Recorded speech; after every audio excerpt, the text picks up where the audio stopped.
Right, we're live, I think. Yeah, there we go. Yeah, we're live. I never know when it actually starts or not, but yeah, it's started now. So welcome one and all to a bit of a milestone, the 70th episode of the Lucky Hit podcast on the 11th of May. Well, one more than 69. We made it this It far. certainly is. I mean, technically we've done more than that because there was the pilot one and there was the vidcast, but you know. Yeah. This is the 70th one. Details, in terms of numbers, details. So yeah, welcome. It is the 11th of May, and I am the Gagaman, and I am joined by CherryT. Murry Curry. Shelved Gamer. Hunk Thunder.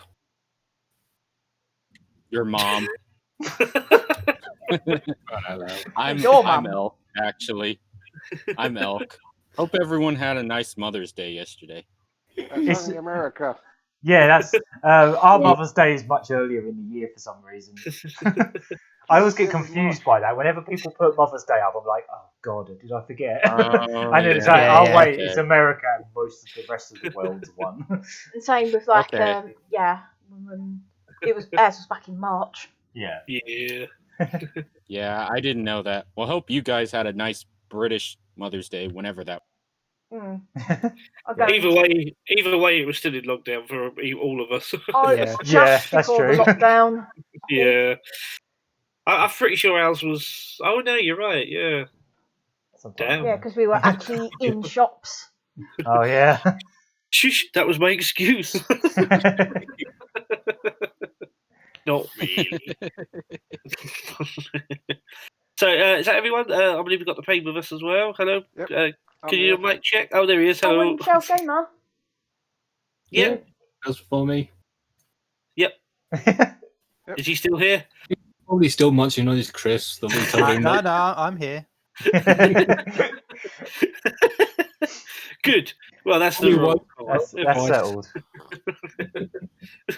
He is sipping and everything. I'll move the mic away. Breathe in. Cool. Yeah, so what, are we going to go into what we've been playing? Yeah, I don't know who wants to start. I haven't really got much to say in that respect, because most of the stuff I've been playing has been on the internet, on the channel. So, do you mind? No, go on. Do you mind if I start first? Because it's going to be quick. Okay. Sure. Yep. Very well. All right, so I'm continuing with like the Pokemon games, like Sword. As we saw on the live stream last time, I finished the main story, and I'm going ahead with a post game. Oh wow! Already? And just because the story's short. Yeah, you finished the story on the last stream, didn't you? Yeah. That's why we were going for extra long on that one, because it was like, oh, the final boss is coming up, and then there was like 4 final bosses. Yeah, and So, did you guys play a lot? CherryT, did you play a lot in between the streams, or was it all on the stream basically? I did play some of it off stream. Yeah, not loads of it. I'd say we played most of it on the stream. Yeah. Maybe a bit Okay. Yeah. So, but I saw the whole. I think I've got less than 100 to go on the Pokédex. Oh, okay. No, There's about 400 in this one. In this one, yes. Yeah. Crikey. And there was a few You're you actually had to get from the Pokemon Home. Yeah.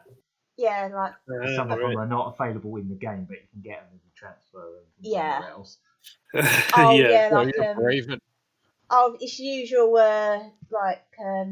Sword version has certain Pokemon, Shield version has certain Pokemon. It's that kind of shtick. Yeah. I thought it was pretty good there, because we had that artwork you did of the 3 starters, and pretty quickly you ended up with all 3 starters on your team, didn't you? Yeah. Again, that's because of her home. Yeah. So you got them from a trade. One of them was in Japanese, and one of them was in some Chinese or something. Yeah, and I've bred some now, so they should have English names now. Oh, okay. So it's not like the original games then, where you had to have the different version of the games and start a load of files and, and trade them all over. Or have separate consoles. Yeah. Have 2 Game Boys, 2 different copies of the similar game, plug them together with a cable. Yeah. I've got a link cable. Yeah. Yeah, I've still got one knocking about as well. And I don't remember if oh yeah, I still have mine actually. Yeah. Oh, cool. And the other thing, so I'm just going ahead with some post game and trying to fill up the Pokédex. Awesome. And I'm also hopping back between Crystal and occasionally popping back into Sun and Moon to carry on with my living decks, which that's the way the fans say about actually having the Pokemon on you. I thought that was quite funny because you were sitting there for ages on Sword, like organising them by number into boxes, and I was like, "This is my living decks." It's like, well, they're not having much of a life, are they? They're stuck in boxes. You're just hoarding them. You're just hoarding a complete collection of Pokemon in balls. They never get to see the light of day. You never use them for fights. They're just there. Yeah. Doesn't everyone? You hoarder. Well, you can only have 6 out at a time. And True. even then, they've got to stay in Pokeballs until they're literally fighting. Yeah, the only time they come out of the balls is when they're fighting. Alright, so yeah, that's pretty much been all I've been playing the past week. Audio. Yeah, and as for myself, the usual Asphalt 9, the special offence stuff is kind of taking the mick now. One thing I don't like about the special offence, they usually go on for a month and they have like daily challenges that you have to do. But after like a couple weeks, they just get to this point where it's like, oh, you have to have a car that's ranked 3,000 or above. And it's like, no one has that unless they've played this game for 100 hours or spent money on it. So, well, can't do those. It's like, well, they do sometimes. It's definitely one of those kind of games where it's, you know, you can play most of it, but there'll just be certain things that are like, oh, well, you don't have the right car or you don't have enough points or whatever. So you do get like locked away from things sometimes. But other than that, just been playing that mostly. Also playing Mario Maker, of course. Most of the stuff I've been playing was over the internet on Lucky Hits. So yeah, Mario Maker. Yeah, I kind of cheated on that last Make It Double. I was supposed to be making a level from scratch, but I spent the first like half hour or so just going, I don't know, crates. And I was just like sitting there for like half an hour while Stacey was almost halfway through the like fishing rod construction. I was like, oh god, I've got to come up with saying, hang on, I've got a swimming level that I've halfway made, so I just finished that one off. Oh yeah. That level is horrible. No, I don't think any of you guys have attempted it yet. I don't know, but like it's horrible. I don't want to. The bit at the end is just bullet. still It's don't just have bullet it. hell. It's just bullet hell at the end of it. And I mean, I tried to make it so there's like frog suits coming out of pipes at all times, but you have to sort of like chase them as you're being attacked by all these like pooping donuts flying around underwater. But I think the reason I made that level is just because I really like how the toad suit Mario controls. It's so much nicer than swimming normally. Like you can swim upwards quicker when you're just like normal Mario, but the frog suit, it lets you like stand still. It lets you just like move in all kinds of cool directions. Nice. I actually saw a really good level on the Mario Maker where someone created like an RPG, like a top-down RPG that I think it was actually like a Pokemon style one, if I remember rightly, and they actually used underwater levels with the frog suit to make it look like you were sort of like walking around. It was really strange. Like the movement made it feel like you were moving around on a top-down RPG. No, blimey. And then you'd go through a door and it would take you to like a battle room. And then there would actually be like this thing you have to hit, and it would actually have like a sort of random element to it. In a way, it was really clever. There's some insane levels on there. I don't know how these people come up with them. They cobble together all the items that actually do some form of programming and just do this really insane stuff with it. My levels are never going to be on that level, I know. Especially when like I'm trying to do them in the time that Stacey builds a Labo thing. And I think we've got 2 more of those to do on the variety pack now. We've got the motorcycle and the house. It's like a little house thing that you put stuff into the side of, and it's like a little virtual pet appears on the screen. So that one's going to be fun. So I wish we could carry them on here because I've got another pack here that I haven't opened yet. It's the vehicle ones. Oh, really? Yeah, the one with the boat, the steering wheel, and the flight stick. I just haven't got around to opening it yet. Oh wow! Oh okay. I didn't realise you had one. Yeah, well, because you gave us that variety pack, which as soon as we got it, it was like, yeah, we're doing something with this. We got to do a stream with this. That's pretty much what happened. We ordered you that for Christmas, didn't we? And then Yes. we got that one instead by accident. And we Oh, that's what it happened, wasn't it? Yeah. Yeah, I'm going to be saying now when we came round. We were meant to send it back, but we were dealing with Hermes, who are an absolute nightmare. I'm surprised you got it in one piece, to be honest. Yeah. Well, it does have a big old dent in the side of it. Well, not a dent, but like the corner of it's a bit like bashed, but I'm pretty sure the inside. No, actually, the insides are fine. I have opened them up. But yeah, no, it didn't get there perfectly. I'll tell you that. Speaking of Hermes, I sold my spare Sega Pico to someone that was really looking forward to having it and playing it with their little son. Yeah. Accidentally sent it with because I went on that website called Parcel to Go and they got like all the different services. I accidentally used Hermes. I didn't want to use them, but I'd already put it through, and I was like, I've used Hermes. Well, hopefully this time it'll be fine. Nope, it got there smashed to pieces. You're joking. A Sega Pico. They're not exactly an easy thing to find. So, yeah. She ended up... You're joking. What? It had a couple games with it as well, but obviously she can't use it now because it's just like plastic all smashed on the side of it. I did pack it as well as bloody possible, but of course they just flung it across the road. Basically, Hermes are a company in England who are the worst courier company. They're like the FedEx of England, aren't they? Well, worse than that. Oh, I'd say they're worse. Yeah, I've used FedEx before, and they're okay. The thing about Hermes is they just employ random. They employ these random guys who turn up in their really pikey looking cars. Like Uber delivery. Yeah, they do. They turn up and they're like, "All right, mate," and they're like, "Okay, this isn't good." Weird. They throw it over your gate. Yeah. Let's say if your gate's closed, they just chuck it over, no matter like how big it is or not. Yeah. They just what does fragile mean? Fragile. What does fragile mean? It's probably what's in it. Some French stuff in it. I knew a CherryT quote. Yay! That's actually from Rugrats. Yeah. Is it from Rugrats? Yeah. I knew one. It's not from SpongeBob, at least. No, it's Rugrats. Another Nickelodeon show, but yeah. So yeah, that's mostly what I've been playing, really. Okay. I suppose I'll go next because I don't really have much more from what I usually play with just a couple of extra things. So yeah, still playing ESO, but I'm actually nearly finished the sort of main quest line on that now. So that's interesting because I've been doing like I think I tried to explain it before, but there's like the 3 factions that are all at war. Like all the different races are all at war in this game. It's like it's set really far back in the timeline. It's like the second era, and I've been doing that storyline basically. And am I still on? Oh, yeah, you're fine. Oh, there we go. Yeah, I've been doing that like the Ebonheart Pact because I love Morrowind. So basically, I was assist the Morrowind, Skyrim, and Black Marsh. I've been playing that storyline. I finished all that, but now I'm doing the actual. There is a main storyline to do, so I've nearly finished that.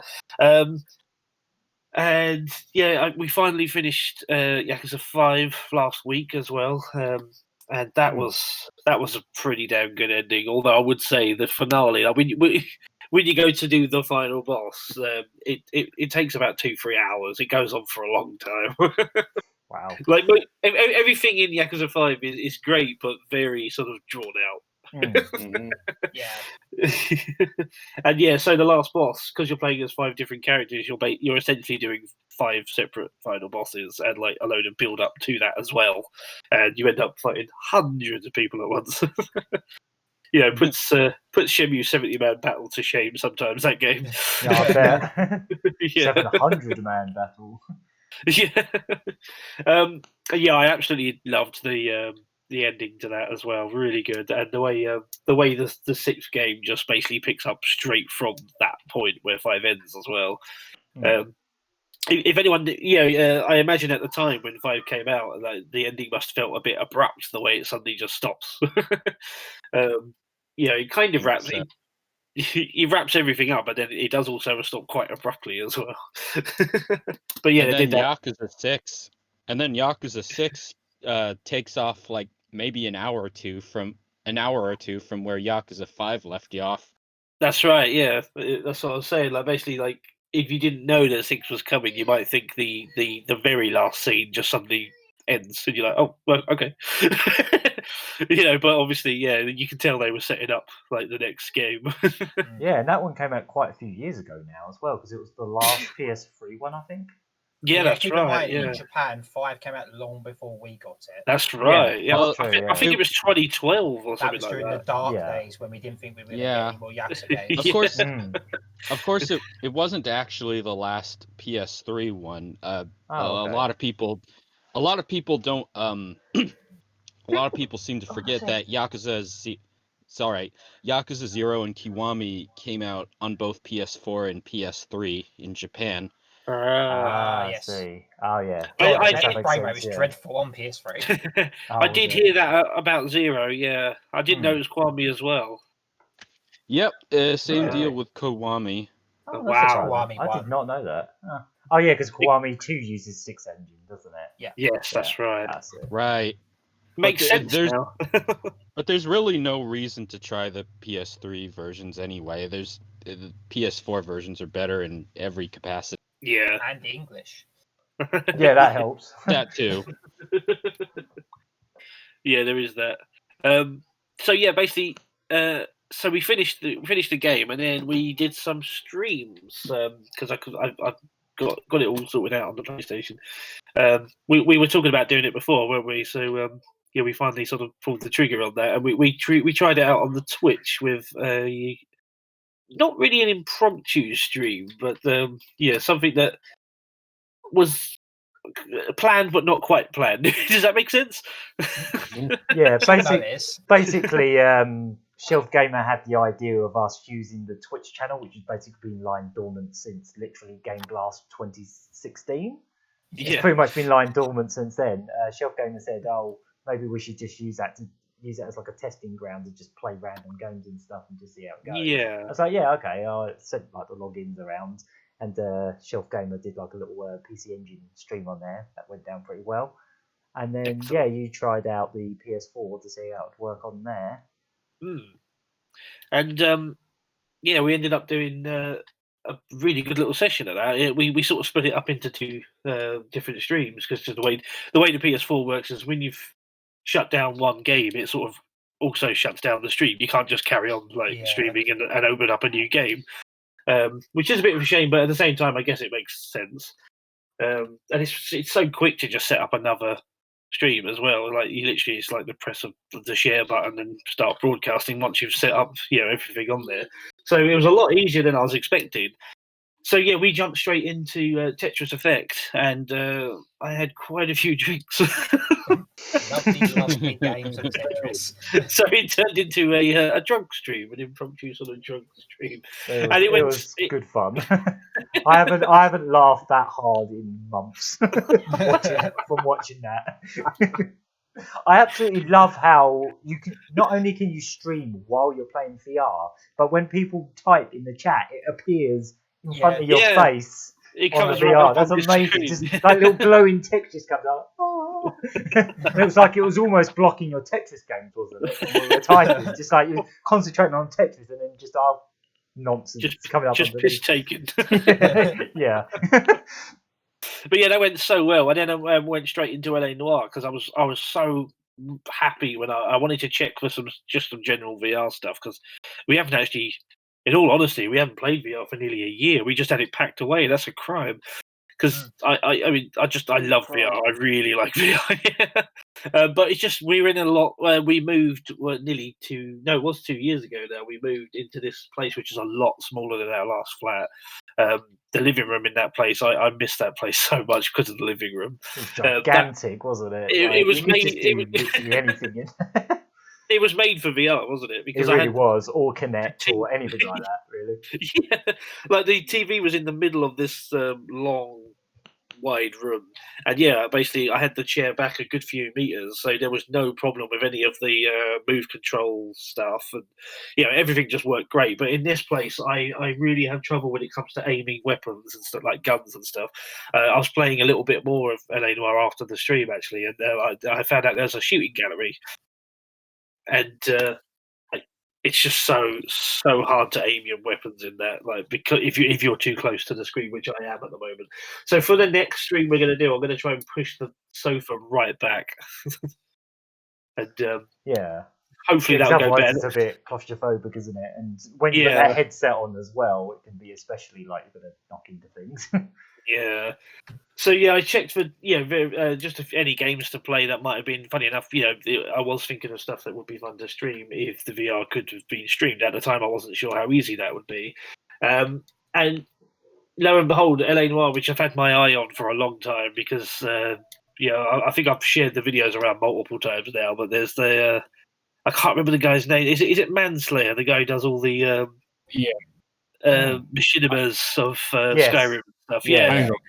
He did 2 videos on LA Noire where he was just basically playing the game and messing about. And as soon as I saw that video, I was like, oh, okay, yeah, this is probably one of the best VR games I've ever seen. Yeah, because of all the stuff you can do, like looking in the mirror and like.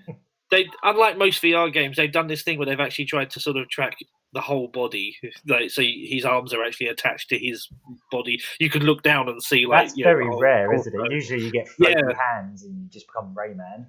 That's the thing, because it's so hard to do, and you can see in that game when you twist your wrist, like, it just looks really obscure, but they just kept it in anyway. And so I knew I had to get it, and it was on like 50% off, and I think it might still be actually for another few days. Oh, nice. And it's not that expensive anyway, so I think I must have paid about £12-13 for it or something. That's not bad for a VR game. Yeah, I think it's usually about 25 or something. But you have to remember it's not the full LA Noire as well. It is like VR. bits of it, isn't it? It's like a best of kind of thing.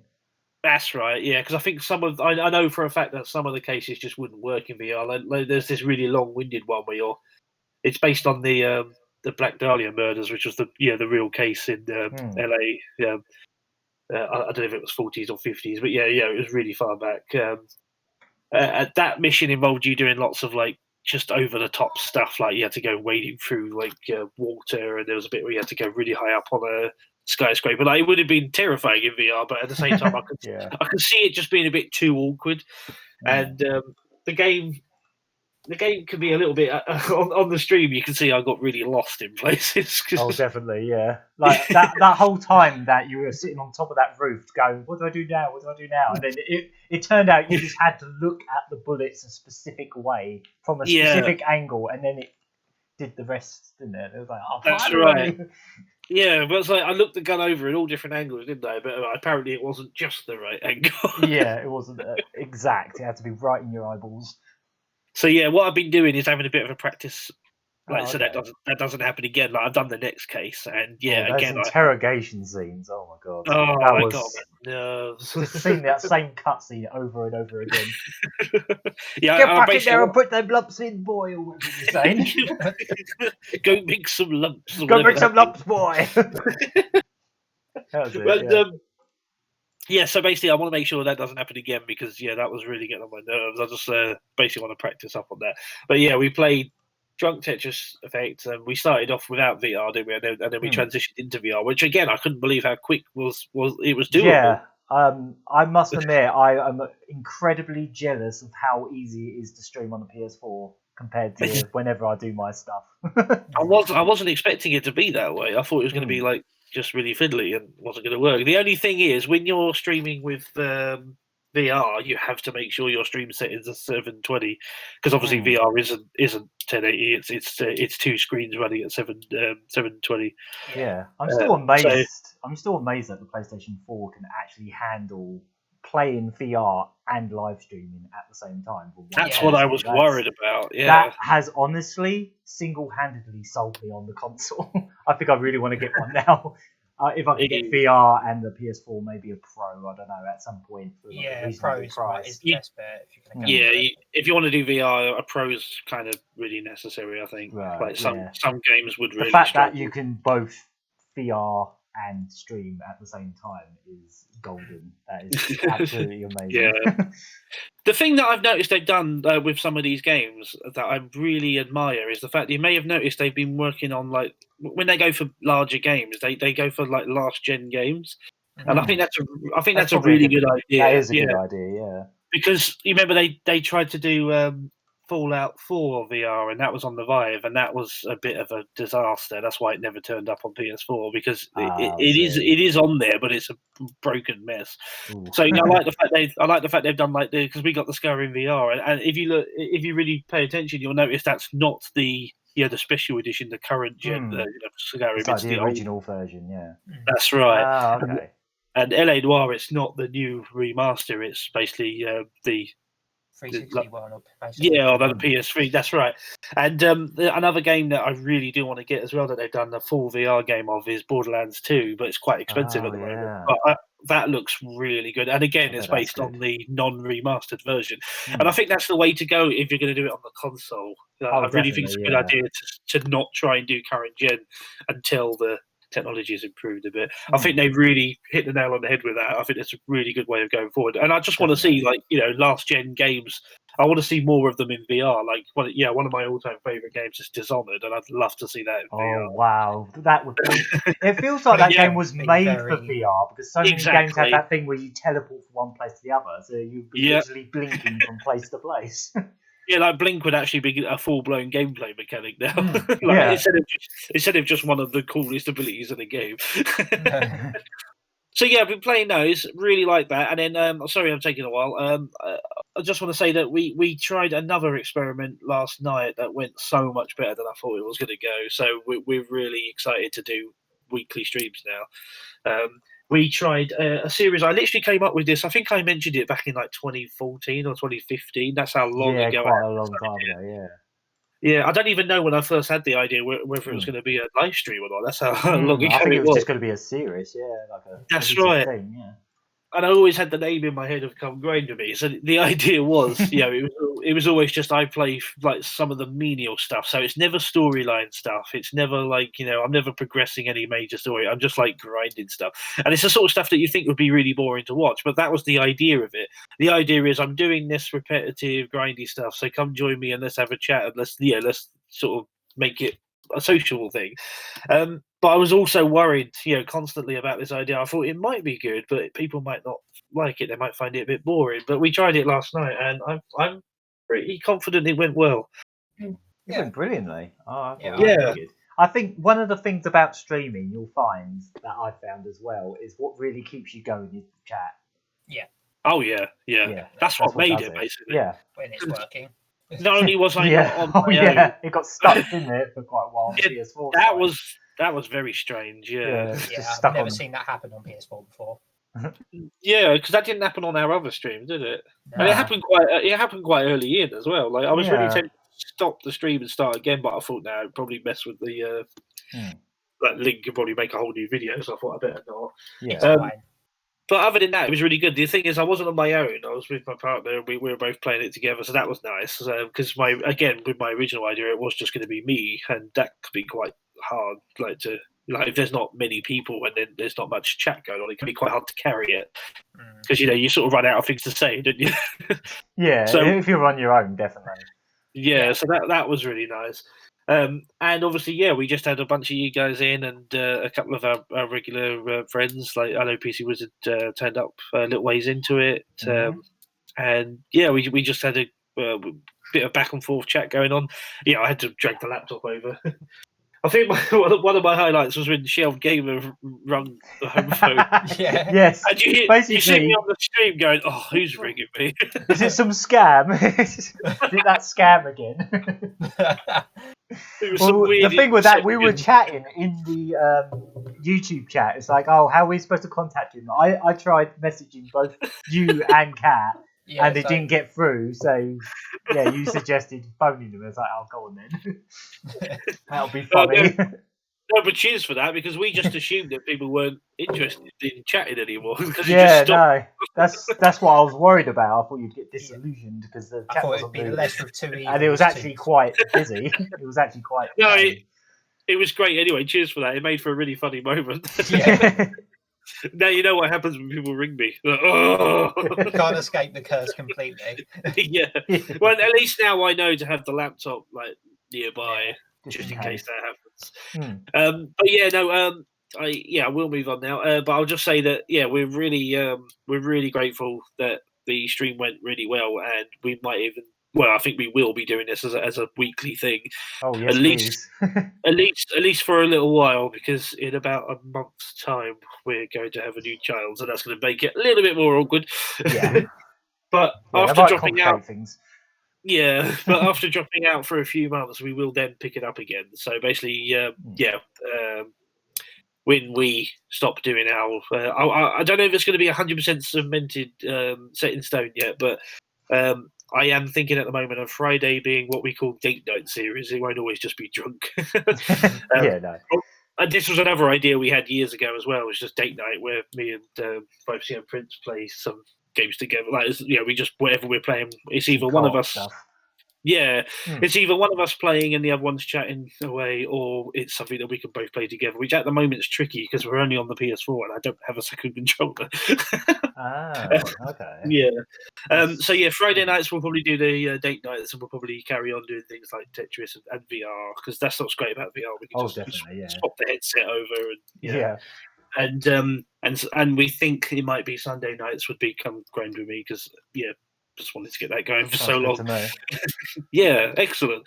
So that's what I've been doing, and it interwoven into the Lucky Hit schedule. Yeah, basically. What have we been playing? Look at our channel. Yeah. We'll show you. At this rate, we'll show you what we've been playing. Please watch what we've been playing, please. I suppose I'll very quickly mention, just that we have now started on Yakuza 6. Hey. Cool. And we're on chapter 3, so already making good progress. Wow, So yeah, that's it. Who's next? Next. Hey guys, I'm still here. Oh, hello. So, wait. So late last month, when that Splatoon 2 demo dropped on the Nintendo eShop, I downloaded it, even though I had the game already, just to get the free trial for Nintendo Switch Online. Oh yeah. Because I haven't been paying for it for a while, because I don't think it's very good. So I got that, and I went back into the NES and SNES apps just to check out the games that have been added since I stopped paying for the service. Probably not many. Maybe like 2 new SNES games, I don't know. Yeah, there was 4 games among both consoles that were added since then. There was Eliminator Boat Duel and Shadow of the Ninja for the NES, and Poppin' Twinbee and Smash Tennis for the SNES. So I spent a fair bit of time with all 4 of each. And it's funny, you always seem to think like you know every game on a particular console that you're very familiar with. I have never heard of any of these games aside from Shadow of the Ninja before. Well, there's a good reason, because Pop and Twinbee and Smash Tennis never came to North America, only Europe and Japan. That's true. They even have the PAL boxes on the American version. I believe they're NTSC Speeds, though. Yeah, they are NTSC Speed, but they use the PAL box art. Yeah. It is 60 hertz. They are the PAL versions in 60 hertz. It even says when you look at the description for Pop and Twinbee that it's been converted to run at 60 hertz. Oh, nice. Doesn't say that for Smash Tennis for some reason. Yes, even though it is 60 hertz. Which kind of leads me to believe that maybe the PAL version actually was 60 hertz, although I kind of doubt it. No, it might be PAL optimized. Yeah, it could have been. So what happens with what happens with PAL games is sometimes, in the case of Super Nintendo games, they would speed them up so the timing is the same as the NTSC versions. Super Metroid is an example. Yeah. They made Samus move faster. Yeah, they basically speed the game up by roughly the same percentage as we're losing, so they try to compensate for like the 17%. Interesting note there. decrease. When that released on the Wii U Virtual Console, they used the PAL version, PAL ROM, but they made it 60 hertz. So Samus's super speed. It was like way too fast. Yes. Whoops. Oh my god. I was about to mention that. I believe it was F-Zero they did that with. To make that game even harder. Yeah. Kinda, yeah. So I spent the most time with Poppin' Twinbee, I think, because I really do like that game a lot. That game is fantastic. And when I first played it, I was expecting a Super Nintendo version of Daytona Twinbee that I'd never known about before. Turns out that's not the case. It is not it is not a port of anything. This game was made specifically for the Super Nintendo.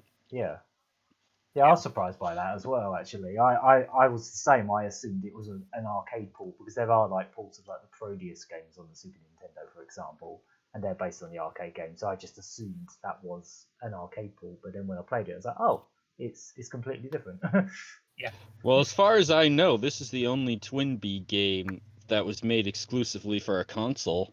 And because it's Poppin' Twinbee? Other than the platformer. Poppin' Spinbee, what? Poppin' Twinbee. It's a platformer version on the Super Nintendo. You mean Rainbow Oh, Adventures? yeah, that game. I forgot all about that. Yeah. I keep hoping they'll put that one on there as well. Well, Poppin' Twinbee is much closer to any arcade Twinbee game, except this game, since it's a console exclusive and can't be designed to siphon coins out of you. You actually get a health bar in this game. So you don't go down in one hit, and you can pick up health power-ups if you manage to find them. I'm trying to remember if this is the one where if you get hit, your arm falls off, and then if both of your arms fall off, then the little emergency thing comes along, like a little hospital. I've never or had that happen to me in this game. Maybe that's the arcade one. It's the arcade one, yeah. Yeah. I think that's the mechanic that Fantasy Zone 2's Link Loopland mode ripped off. You know, like the little ambulance coming in and it, like repairs over. It's basically ripped off from that game, I think. I guess, yeah. And then after I played that, I suddenly remembered, wait a minute, I got another Konami shooter on Super Nintendo. I got Axley. So I dug that out and I played some of that too. Oh, you almost gave me a heart attack. I thought you meant that was on the SNES. No, this is that would be nice. Axley is not, as of the time of this recording, available on the Nintendo Switch SNES app, but it should be. Hopefully soon. Really up on the SNES. Inconceivable. But like Poppin' Twinbee, this game, Axley is not an arcade port. This was made exclusively for Super Nintendo, and also unlike Twinbee, this game, as far as I'm aware, is not part of any pre-existing Konami franchise. Although there are a few similarities to Gradius. Yeah, I guess. But this game, this also has its own method for getting around the whole one-hit kill thing. You actually have 3 special weapons that you can switch between any time. Getting hit by enemy fire takes whatever weapon you have currently equipped away until you have no special weapons and just a basic shooter and a basic bomb. Then you get hit again and you die. But if you crash into the scenery or you crash into an enemy ship, then you die instantly and you respawn. The game's also a lot darker than any other Konami shooter that I'm familiar with in its themes. A lot darker, a lot more sinister. Maybe a little bit more like Salamander, I guess. Which was like body horror, or maybe more so than that. Probably, but there's no body horror to speak of. I've got this one, I think. Knock it around. Yeah, and then of course this one's also known for the vertical scenes, which have the environments wrapping kind of like a tube, which it's really I'm weird not aware looking. of. It is. I'm not aware of any other Super Nintendo game that did that. Yeah, except maybe Terra Enigma. I think I think it's some kind of Mode 7 trick, but I'm not really sure how it works. But yeah, as you say, I think there's only a couple of games that really use it. It's really bizarre though. Like it kind of makes those sections of the game a little bit difficult to play sometimes because like the enemies just sort of kind of morph in, and it's kind of hard to judge distance sometimes. Yeah. Maybe a little, but you do tend to get used to it. Oh yeah. And of course, those areas, they have a lot of places where you have to navigate around a series of tubes, kind of like a maze, and you have to shoot your way through each of them before you crash into something. I thought that was pretty neat. Yeah, that game is really quite unique. Like, in terms of shmups in general on the Super Nintendo, there isn't that many, but even just like it's quite unique.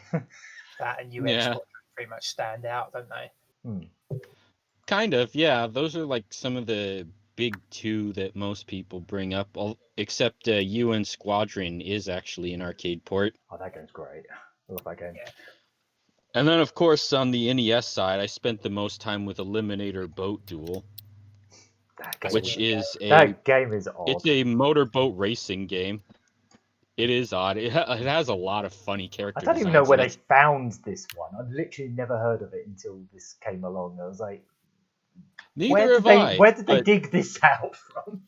Well, apparently, when you look at it, the publisher listed for the game is actually Pico Interactive.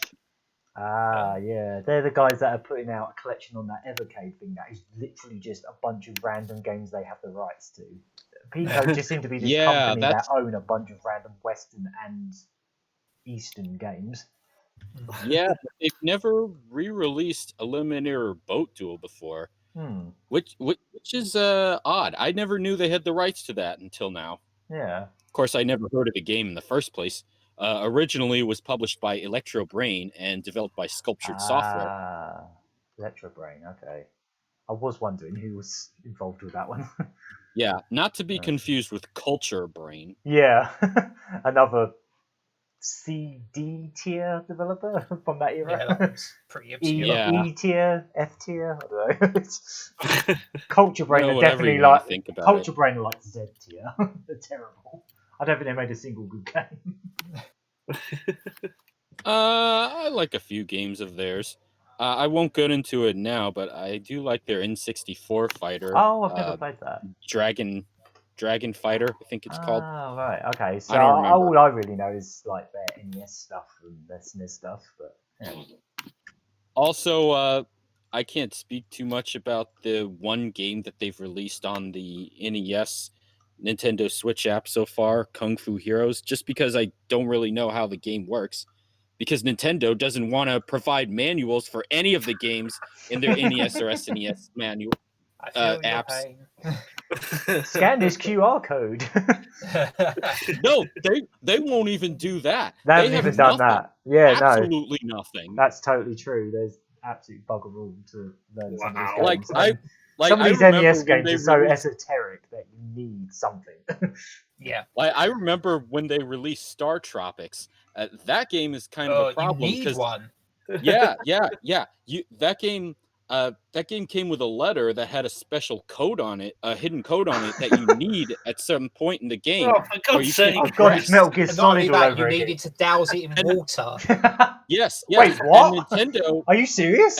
Yeah, I'm serious. What? Yes, that's how it works. Invisible Wing. Oh my God! I don't think this game came out in Europe actually, so I'm not surprised you wouldn't know. But the game actually came with a letter that was written to you by the main character's uncle, and at some point he tells you he needs a special code for you to, or no, a robot needs the code, and it tells you that it's on the letter that your uncle sent you, and that's when you remember, oh, that's right, there's this letter that came with my game. Boy, I hope I didn't throw it in the trash. And then the game tells you need to dip the letter in water, so you do that, and the code appears on the letter. And even make this game or something. Have you ever looked on eBay? Have you ever looked on eBay and looked up Star Tropics and then seen if anyone's put one of the bits of paper is slightly it's a bit old. It's got like damp marks on it for some reason. I've never tried looking for it, but I assume that's the case. But here's the best part. Okay? When Nintendo released Star Tropics on the Virtual Console, it actually came with a virtual letter in the digital manual. So you can read the manual, and then it... And if you throw water at your TV screen, it shows you the code. Yes. You throw your Wii remote at the TV, and then it notices that you did that, and it douses the letter in water. No, it actually plays an animation of the letter being dipped into water. That's amazing. That's really cool. And I wonder if that was M2. They also include that letter in the Wii U and 3DS. Oh, wait, no, it's not on 3DS, I don't think. But on the Wii U, they still have the letter, but without the animation. So they'll still show you the code. Wow. But they won't. And they won't do that with Nintendo Switch. Yeah, they won't. They're like, I don't know, use Google. You know what? Google it. You know, I was about to say when I brought this up in my local retro gaming group, I told people about this, and they all laughed at me. And then they just like Google they all just replied. They all just replied to me with the code, or just told me to Google it. Like they completely missed the point. Yeah, especially when they've gone to the effort to actually have it in digital form in previous re-releases. What if I'm using my portable console outside? I know I won't be right now, but like outside, and I don't have access to the internet. Yeah, exactly. Yeah. I'm sorry. That really annoys me. Sorry about the rant. But I should not have to go to GameFAQs to look this up. Like game content. Yeah, basically. Jeez. But anyway, I didn't have much trouble figuring out how any of these 4 games worked. That's good then. And then outside of the water thing. Yeah. And then the last game I want to talk about is Mario Kart 8 Deluxe. Oh, nice. Because they had a special online tournament this weekend that I took part in. Didn't they? Oh, I forgot about that. I was gonna have a go at that. Yeah. But I didn't get around to it. Well, I mean, your chances of winning that tournament are next to 0, anyways. Oh, thanks. I did. Yeah, well, that's more that's not a knock against you. That's just really that's just the nature of Mario Kart. There's a lot of RNGesus going around in that game, especially with the power-ups. Yeah. That's how Mario Kart do. All right? Well, yeah. Oh, definitely. But you know what? I took part in all 3 days of the weekend, and I did better than I did the last time they did an online tournament. But I still didn't come close to making the top 3, which would have netted me over 2,000 my Nintendo points if I did it on either of those 3 days. Oh, sorry. Oh, I thought I disconnected. That was the pain. Yeah. Oh, that was Shane actually. Yeah, he's back. Welcome back. But yeah, I still had fun. I still had fun playing the game online. It's just, it is what it is. In case of course, you guys won't be able to see this, but I've just put on the stream because Hunk just linked to it. Oh yes. I've put up the code, so if anyone wants it, there it is. There's your chance. There's the letter pre-doused from Uncle Steve. Oh, you bastard! You. You should have just come to me. I could have got you some water.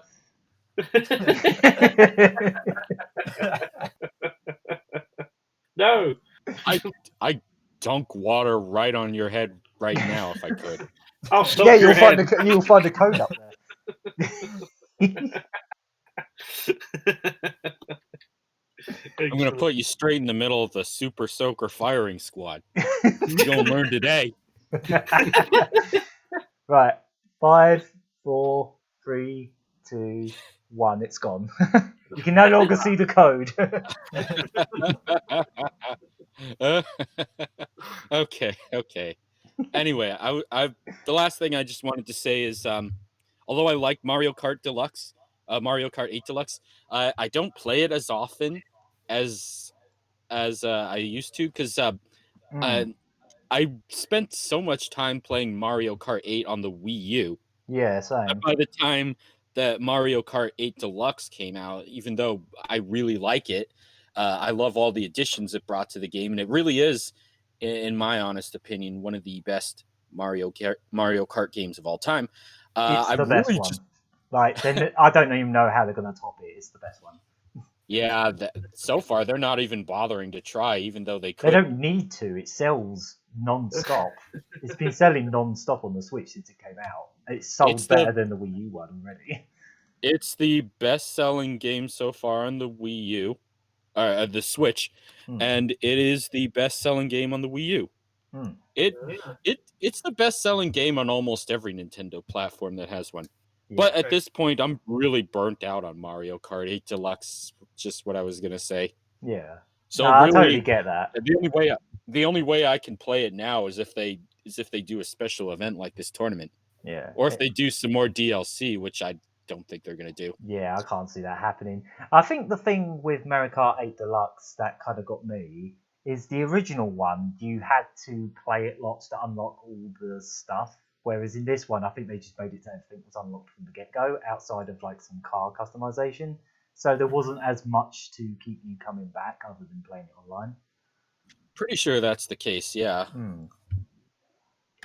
But I do like that it has an actual battle mode, like it should have had on the Wii U. Exactly. I just wish there was a couple more. I just wish there was more battle mode tracks. Because I really do like. Or 5. Yeah, I really do like all of them, especially the Splatoon one. How they remade Urchin Underpass from Splatoon 1 into a battle mode stage. That was great. It's brilliant, yeah. Love that one. Yeah, I just wish there was a few more, because it feels like they stopped really Funny enough, short the one thing they did add to Mario Kart 8 Deluxe after the release was Labo support. That's true. So when you build your motorcycle Labo thing, you can use that with Mario Kart. Yeah, it'll make me play Mario Kart 8 some more again. Also, they did add Breath of the Wild Link and his champion's horse motorcycle. I forget what it's really called, but yeah, that's in the game. Has anyone actually got that? Because I did. What's that? It was a free download. It's Breath of the Wild. Yeah, I have Breath of the Wild. I haven't played it in a while though. To actually get that bike, you have to do all that extra DLC, which was so bloody hard. Oh, I haven't gotten anywhere near that yet. I didn't even buy the DLC yet. I forgot all about it actually. Don't get me wrong, the bike is great, but the work you have to put in for it just makes it feel like it's not worth it. That kind of puts me off because I'm not very good at that game already. So the DLC sounds like a complete no-go for me. That's the only problem with Breath of the Wild. They did not need to make it that hard. It just felt like they were doing it on purpose. Like just trying to be hard to be edgy. I don't know. To pad it out. Yeah. Maybe. I don't know. But yeah, that's all. Yeah, that's all the games I've that I feel like talking about that I played. Who wants to go next? Well, I suppose I could. Still on the Animal Crossing. I'm actually organising my island, so it actually looks tidy. So it's just rubbish everywhere as before. Well, yeah, literally when I first started, I just chucked houses wherever I felt like it, and this and that. And just houses, and now you're regretting it.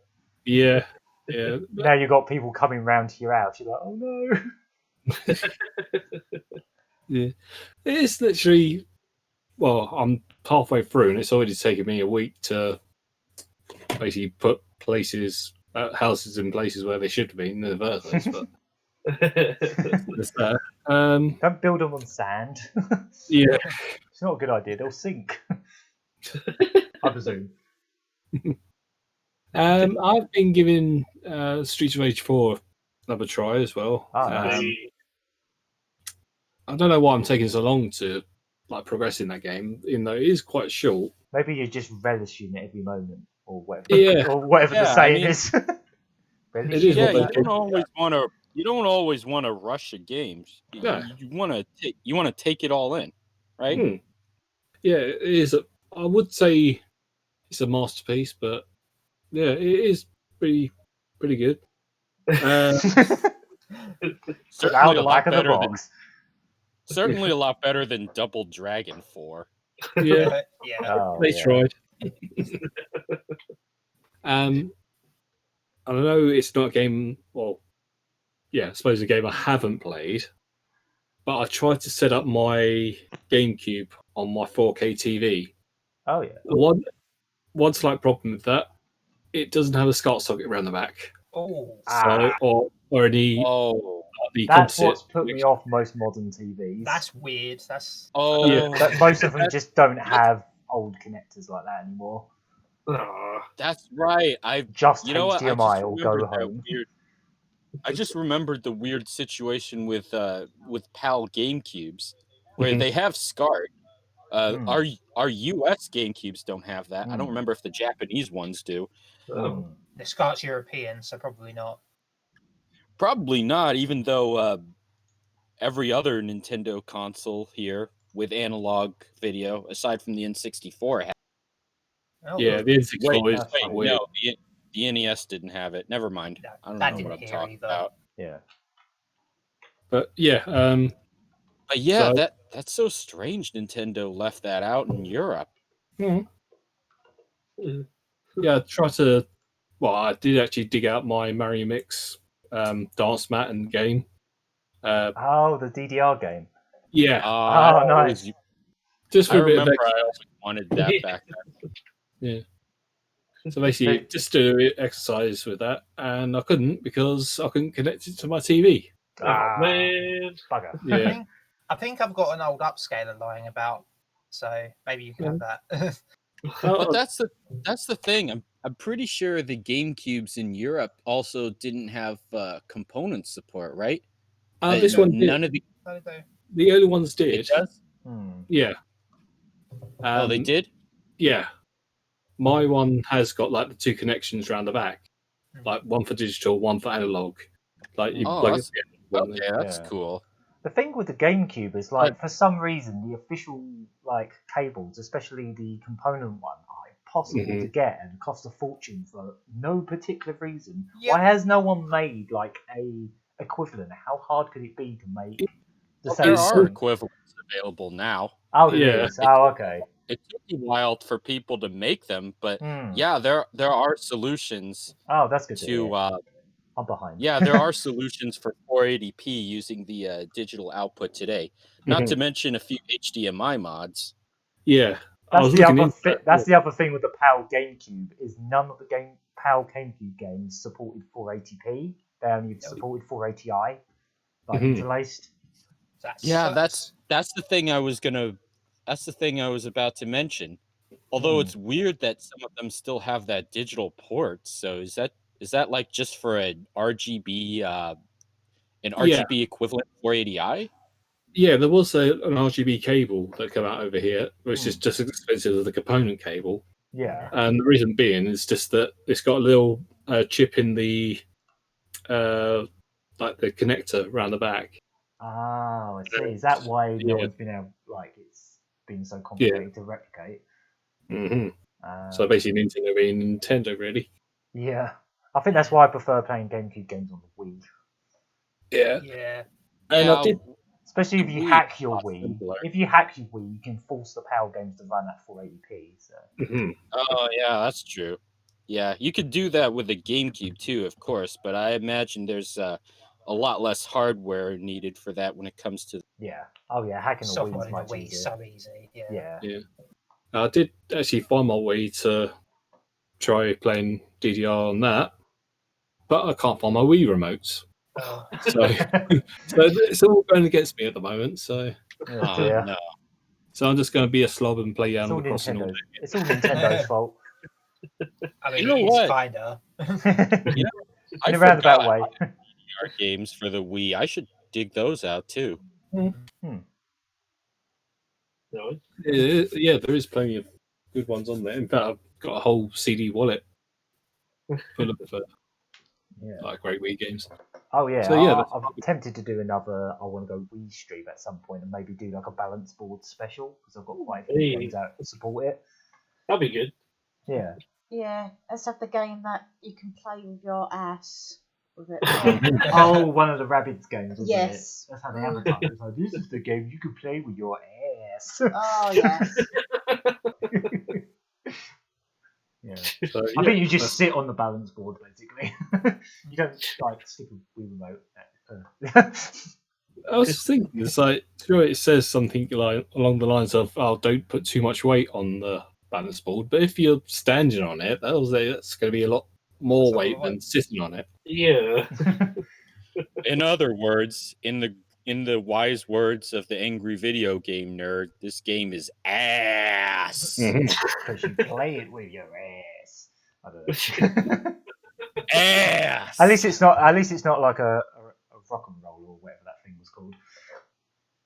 You know, that thing for the NES that was like a balance board but crap. Oh yeah.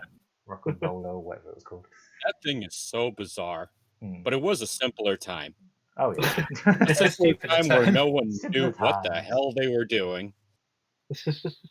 Making it up as they went along. Yep. So is that everything, Hunk Thunder? Yeah, that's it from me. Okay, I guess I'll go next then. I have played and completed Trials of Mana. Hey. Very much enjoyed that. Is that the remake or the old one? The remake version, yeah. Oh, okay. I completed it on Collection of Mana as well, but yeah, I got the remake on PS4, and it's a bloody good remake. That's good to hear. That's really good to Mana. hear. Yeah, because Secret of Mana's remake, I remember everyone saying how disappointed they were with that. So bad. It's so, Yeah. that game was so weird. I got Secret of Mana, the remake, and there's move MP absorbs MP. It's not the name. You use it, it does the opposite. It takes all of your MP away.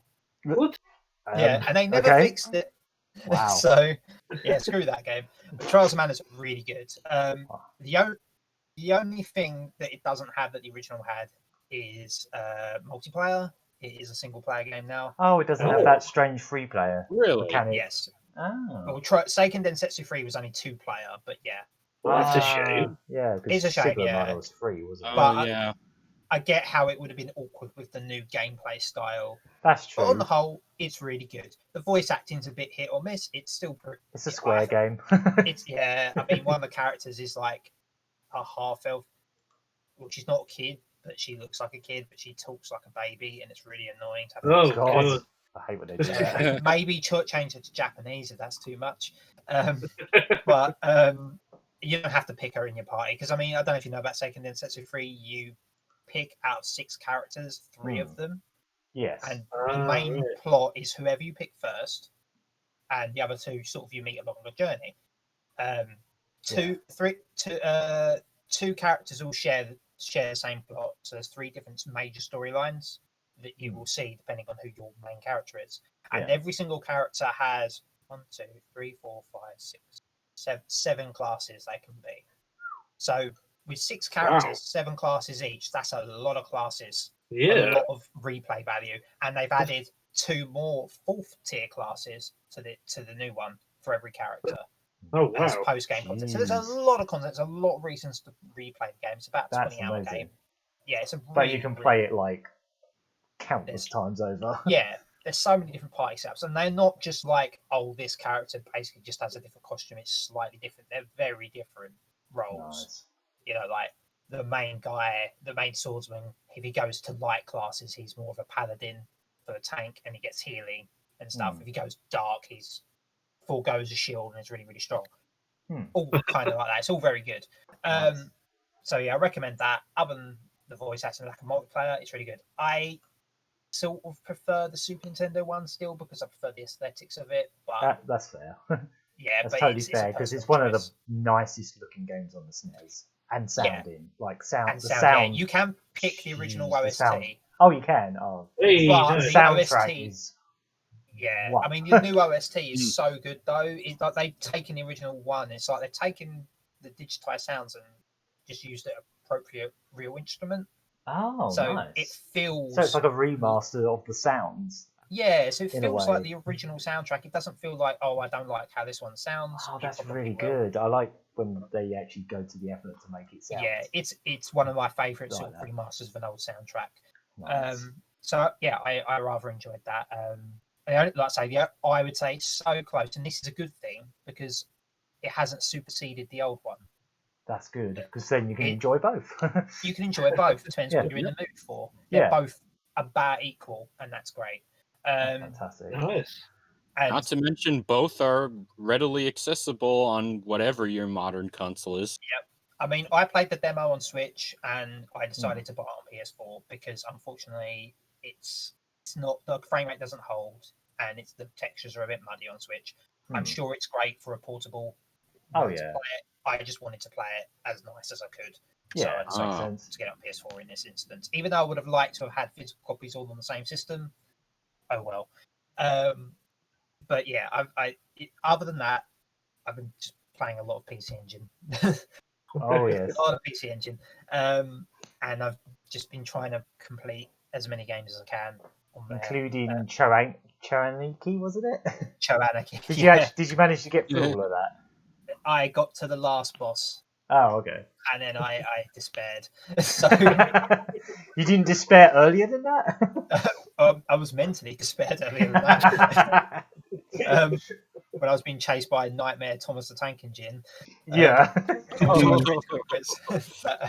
like Thomas the Tank Engine, but he's green and has like big arms on the side of him, isn't it? Oh my god. It's nightmare fuel. So I guess quick fire. I've played Newtopia, which is a Zelda clone. Very good one though.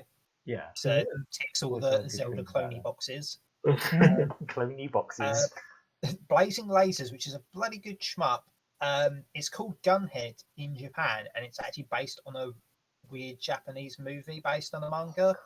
Yeah, I was gonna say I think I've heard of Gunheads as in the manga. I think. Yeah, it's based on that. Even though nothing like the actual movie by the looks of it. It's Gunhead's a tank, and this is like a shmup, but whatever. Oh. All right, we'll just name it that. Whatever. Yeah, doesn't matter. But it's a really good shmup. It'll sell 4 extra copies if we call it that. I still remember a few years ago when Kanye West talked about how he grew up with a TurboGrafx 16 and said Blazing Lasers was his favorite game. I heard about that after I played the game, that was a thing. He said, yeah, that was incredibly bizarre just hearing that.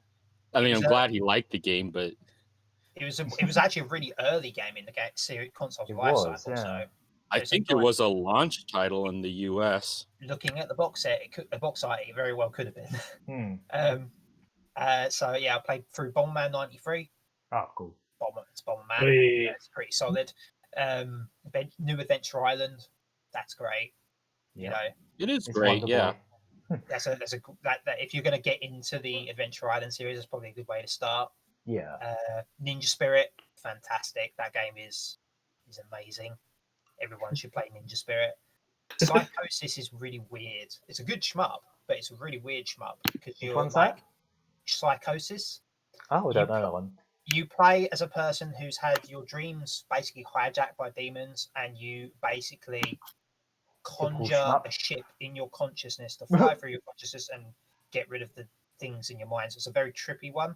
Oh, okay. Yeah, but that sounds... it's very weird. That sounds bananas. Not the first idea I'd have come up with for a shmup, but at least it stands out. But typically in a shmup, you'd have like a shoot button and a bomb button. In that game, it's a shoot button, and you have a button to make your little options spin around you, which is really cool. So you can use them as like impromptu shields or changing the fire direction. Oh, nice. And in the Japanese version, in between stages, you've got a little goblin thing. It's like pointing his finger. In the Japanese version, he's flipping off. So that's weird. All right. This is all in his mind, don't forget. Let's see. Screaming about goblins and their pointing fingers.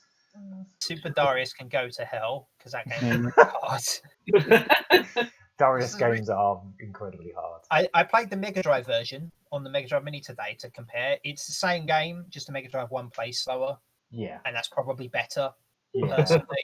Yeah, well, I was watching you play it on Twitch, and that PC Engine version looked way too fast. Like, the enemies they appear on the screen, and within a split second, they hit you. Yeah, because it's obviously designed for that massive screen. Exactly, yeah. So they've had to compensate, haven't they? Yeah, I think the Mega Drive version, they deliberately slowed it down to kind of be like, okay, well, this gives you some semblance of reaction time. Yeah. So, CherryT, as I said, Salamander, fantastic game. Oh, game's great. Game's so good.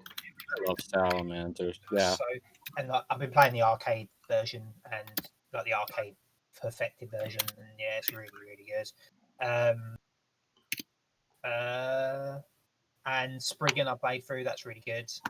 Oh, really? That's going to be the first game I plug in if I get that. It's great. Because it's just Musha. Yeah, I think Musha's slightly better, but not quite much. Nothing really beats Musha. No, but one of my all-time favourite games. That game's from the same developer, right? It is, yeah. Yes. Yeah, Compile, yeah. It's basically the same game, essentially. It's really good. Fine by me.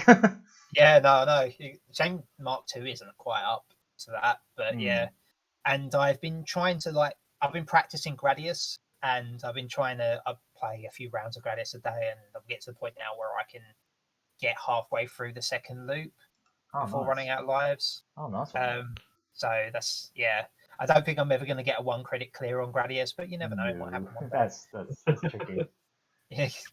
Yeah, that's what I've been doing with the various versions of Gradius that I have access to, like the arcade and versus Gradius. Or just trying to get a 1 credit clear. Well, not really a 1 credit clear, but just to get as far as I can, just to learn the game. Yeah, I actually have a much easier time with. Oh, jeez, Louise. Gesundheit. I have a much easier time with versus Gradius, surprisingly. That's based on the NES version, I'm assuming. It is the arcade version. Yes, it is the arcade port of the arcade port. Okay, I might have to try that on Switch then. So I've got to the point now where I know the strategy for getting through Gradius. Yeah, it's all about positioning, isn't it? Really, being in the right place at the right time. Because when I've mostly played Gradius through Parodius, which is basically the same thing. And it's all about just being in the right place at the right time. It's about damage control as well. It's making sure the right targets are dead before they get a chance to get in your way, and the others you can just sort of leave. You don't have to go after everything. I think exactly. It's drilled in your head to shoot everything that moves, but that isn't really necessary. It really isn't. Something like that, yeah. Yeah, and mostly it's the Moai stage that trips me up. Oh yeah. That level's quite harsh, but I've sort of got a tactic on it now that sort of works most of the time. But I can usually get to stage 5 without dying, and then that's it. That's impressive, though. Yeah, that takes some work. It's one of those games where I used to despair whenever I die, because you know what it's like when you die in a game like Gradius. You've got no power ups, you can't even move properly, and then yeah. That's always the most frustrating part. Yeah, well, a lot more frustrating than popping Twinbee or Axley. Yeah, they're far more. I've tried to force myself to learn how to get past those moments with no power ups, and that has helped me a lot. That's probably a good idea, actually. Yeah, because it's a lot of those moments where you there's a bit where they've got these 2 inverted mountains and these spawners, and you can't shoot them without the double shot. Yeah. But they give you just enough to get the double shot before that happens. So if you can get the double shot, you can make it just about. Yeah. So they don't completely screw you over, really, not really. So.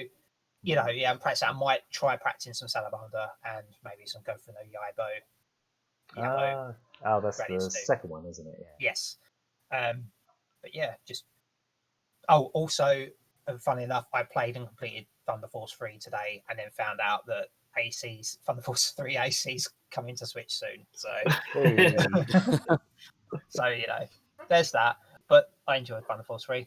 That's got a lot of BS in it, though. It really has. It really does. That is the I've never most been able to beat that. difficult. Do you know what? That is Yeah. the most difficult Thunder Force. That is the most difficult Thunder Force that I've played so far. I have the hardest time with that one compared to 2 or 4. I've had a hard time with that. Yeah, I mean, it's just one major level that really gets me is the underground level, and you've got the mountain areas that move up and down, and they often just go, "Oh yeah, this has moved up. You were too slow. Now you lose a life." Not that it's going to move up and down. It's just literally been like, "Yeah, you're trapped now because you didn't move to this specific thing that you could point on the screen." Oh yeah. I know what There's you're actually a lot of moments like that in Axlay as well, but in Axlay they're a lot better telegraphed. saying. Do you respawn? You said you respawn instantly in Axlay, depending on how you die, didn't you? That's right, you do in Axlay. Yeah, or obviously in Thunder Force, it's like, no, you get back to the checkpoint. Often Go go back to away. the start.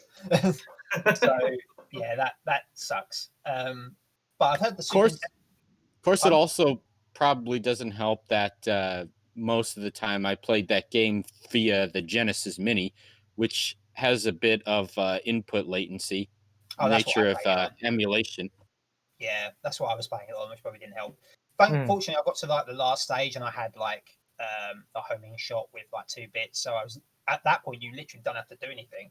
Yeah. So the last level was actually surprisingly easy. But the rest of it can go to hell. But I would like to try the Super Nintendo one, but I've heard it's just like it's AC but with tons of slowdown. So, pretty much. Yeah, I might. Yeah, might as well just wait I for haven't AC heard a to lot come out. of. I believe it's Thunder Spirits on Super Nintendo, and most people don't have the kindest of words to when they talk about that game. Yeah, and the thing is, it's like it's problematic because there's like a fire level where it speeds up halfway through, and the music speeds up just in time with it on the Genesis or Mega Drive version. Yeah. But when you play the Super Nintendo version, because of all the slowdown, the music's playing fine. So you get the speed up bit, and when the speed up in the song ends, that's when the game speeds up. So it's like you move through the level really fast, so it's like out of sync. So yeah, not very clever. But yeah, that's basically all I've been playing, I think, other than getting screwed. Lots of shmups, by the sounds of it. Yeah, lots of shmups. Getting good stuff. Might play some Thunder Force 4 when this is over. Sweet. But yeah, that's me. Cool. Sounds like fun. Is there anyone left? Oh. In the world. Pain. Can you hear me still? Shane? Yep. Yeah. I've been playing a few things this week. Okay. Which I told you about earlier, Murray. Yes. I was paying attention. Yeah, I got PlayStation Plus for 2 weeks for free. Oh, cool. And one of their games you can get for free was called Farming Simulator 19. Oh, right. One of those. Oh, they gave you that. Sorry. I mean, to be fair, if I was given that for free, I'd be like, go on then, I'll give it a go. I'll try it for 10 That's minutes what I thought. or 5 hours. Well, normally it's about 35 quid on the store. Yeesh, blimey. I know. I assume that's a lot. Yeah, nearly full price. Yeah. It's quite far off full price these days, I suppose, but yeah. Well, how is it?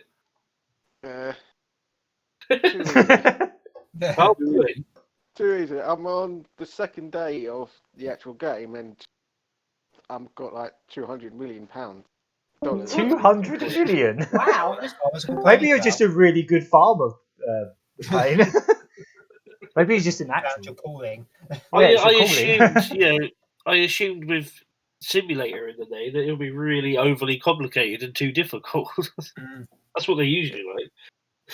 It is still in certain areas because the driving's a bit fanatic. Oh, right.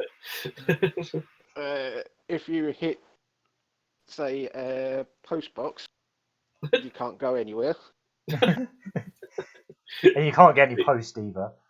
You can't get that either. You got to watch out for the train as well, which is going around. Well, yeah, I'd probably advise not driving into trains. Yeah. To be fair, that probably happens to real farmers as well. You have a train going through your farm? I mean, he has got £200 million. He can have whatever he wants. Yeah,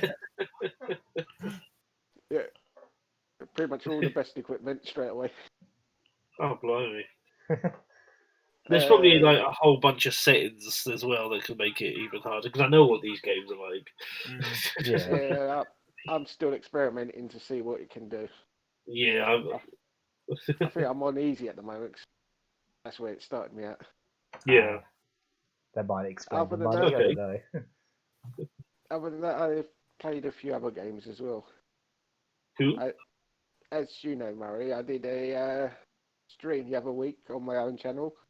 Yeah. Where I did a no save on World of Final Fantasy. Oh, That is not a short I really game. wish I could have seen it. I really wish I would have heard about that. On what Final Fantasy game? I would have given that a watch if I'd known that was on. World of Final Fantasy, I think. I didn't see It's it. World of Final Fantasy. Oh, World of Final Fantasy. Yeah. The Pokemon one. Yes. Yeah. Was this the charity thing? Yes, it was. Yeah. I did actually do quite well. Oh, right. I made just over 12 hours before I died. How are you here then? I'm a ghost. So you didn't save? That didn't save at all. Well, that must have been painful. It was. I presume the game's got manual saving then. So much, Yeah, so much otherwise of I that would be little bothered. shit you can tolerate in your team in that game. Yeah. I've got to finish off World of Final Fantasy, actually. I was playing that earlier this year, but Yakuza happened. Maybe that could be always like a happens. date night stream or something. Yeah, I think so, yeah. I've really enjoyed it. the idea of that. Yeah, like I say, I'm literally on like the last leg of the game as well, so that could be quite interesting. A little bit spoilery though, I imagine. Yeah, I'm sure I'm in the people don't same care boat. about the plot. No, the plot isn't great. It's a square The game. The game itself is really good. Like, just it is what it does. What it says on the tin. Well, it doesn't say this on the tin, but in my head it does. It's basically Final Fantasy Pokemon. With little chibi versions of all the old characters, isn't it? Yep. Yeah, there's that as well. Yeah, you Yeah. can collect them as like little summons. Yeah, like you can get like little mini cloud and stuff like that. Yeah, I really enjoyed it. And I really should finish that off. Yep. Beautiful. It's a good. Is that all you've been playing, or is there anything else? I know you. I tried hard mode on Final Fantasy VII Remake. Oh. I've heard things. How did that go? I got to chapter 9, and then I just got my ass handed to me by one guy.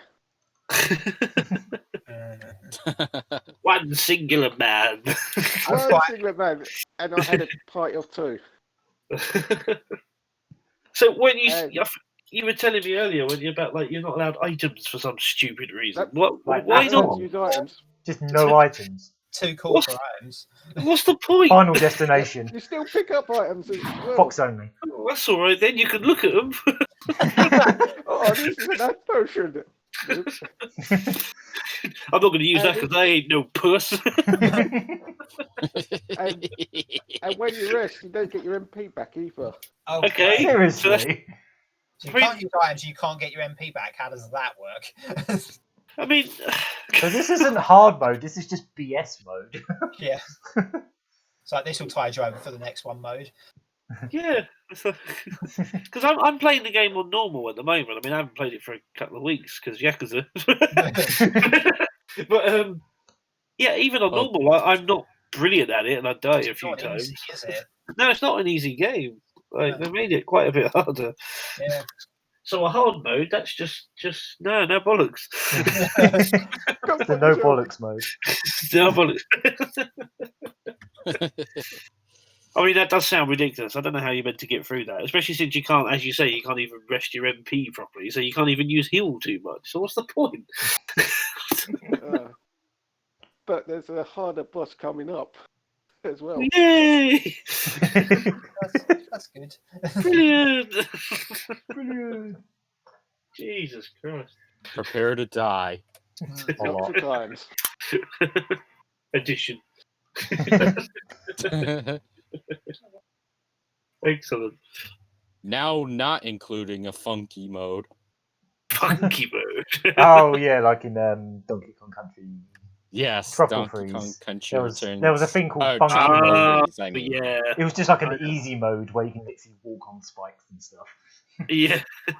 So this Yeah, is the and opposite because of of that. because of the sign on the box art, people started putting new funky mode on lots of stuff, like featuring Dante from the Devil May Cry series, for example. It's one of those things. Yeah. And Knuckles. And Knuckles. That's another example. Yeah. Knuckles and Knuckles mode. I loved that in Sonic Mania when you could Oh yeah, Knuckles. they really kept on that joke. That's right. I forgot about that.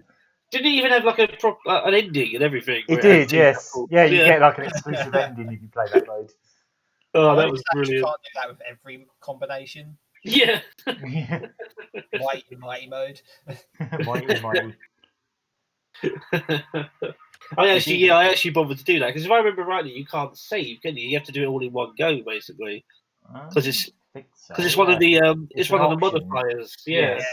Yeah, And when you so put no those on, save you mode, can't yeah. save. I Yeah. don't know why that's a thing. Like why they just turn off saves for the modifiers. Yeah, I know. There's no real Can't reason. cheat your way through story, like the main thing. They with gotta- debug.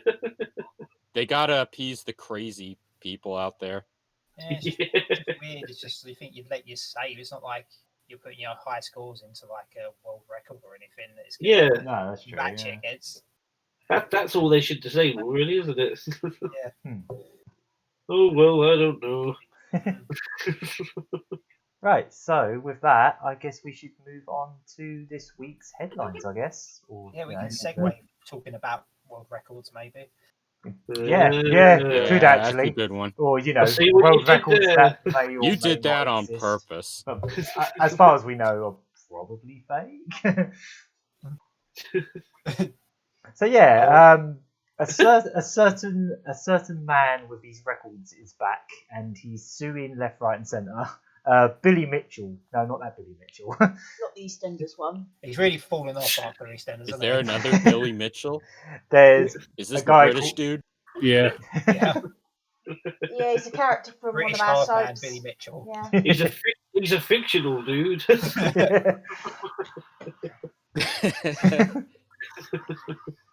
So yeah, basically, the former Donkey Kong world record holder has filed 3 lawsuits against Twin Galaxies. They're the guys that do all the arcade scores, like the official boards, like the Guinness Book of Records adjudicators, I guess you could say.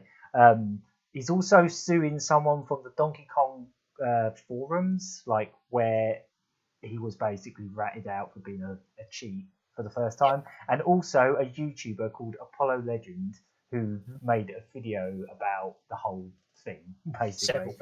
Several videos, yeah. So yeah, anytime you feel like, oh no, we've got content ID'd, at least you're not being sued for $1 million Yes. for your Oh, come YouTube video.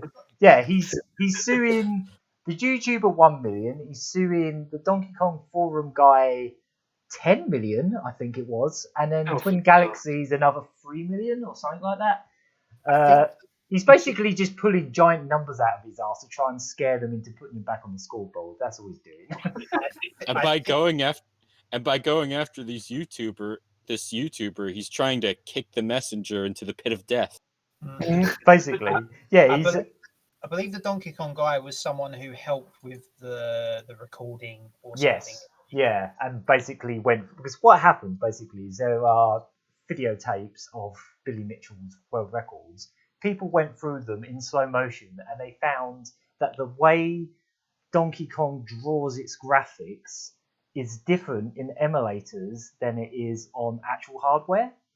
Like, the naked eye can't see it, but when you watch at like 60 frames per second on a video, the way I think only recent emulators could actually imitate how like the level draws in. But basically, they found that he was using emulation. Yeah, because on the original hardware, it sort of draws it with the scan line, so you get like this like wipe from left to right because the screen's turned sideways. Yes. Whereas on the emulator, it just flicks it downwards. Yeah. Because it's an emulator, it's not a TV turned sideways. Yeah. People were able to see. Yeah. So obviously, if he said it was an emulator to start with, he would be put on the emulator scoreboard, I guess. But the fact that he claimed it was official hardware is what got him into dark waters. And this guy is kind of known for suing people. He got parodied, he got lampooned in a Cartoon Network show called Regular Show. There was a whole episode where they were playing an arcade game, and there was just this guy with a giant head that keeps like getting bigger and bigger with his ego. That was basically just him, and he tried to sue Cartoon Network again, several million over it, and of course he didn't win. Well, that course was what words? What are they? That case was actually thrown out of court, so it was, he really didn't make any. Yeah, no, it was just like, it's a parody, go away. Get out. And that was a funny episode, too. It actually was. I did end up watching that one. It is pretty good. I don't know how many people here watched the King of Kong documentary. I have, yeah. I didn't. Oh, any of you try his hot sauce? Yeah, me neither. I was offered it, but I said no. Seriously, when I was out in Dallas a few years ago, there was a competition at the games event I was at, and one of the prizes was a bottle of his hot sauce. Yeah, no, thank you. I'm good. I'm good, thank you. I don't want cheetah sauce, thank you.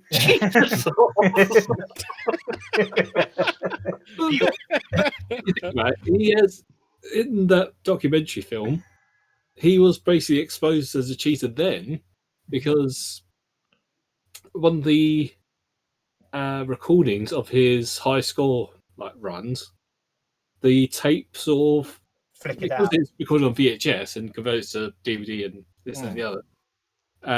There's a little overlap where the scores didn't quite match up for a little while. And they said, "Well, what's going on here?" And she said, "Well, I can't help it if it's going from tape to tape and going from one tape to another." Master, would he? Yeah. It's like, see, we would have put through this VHS of this Donkey Kong recording, but for some reason, like static came up, and then there was like naked people for a few seconds, and then it went back. So we can't really take this. I'm sorry. I think it's wonderful.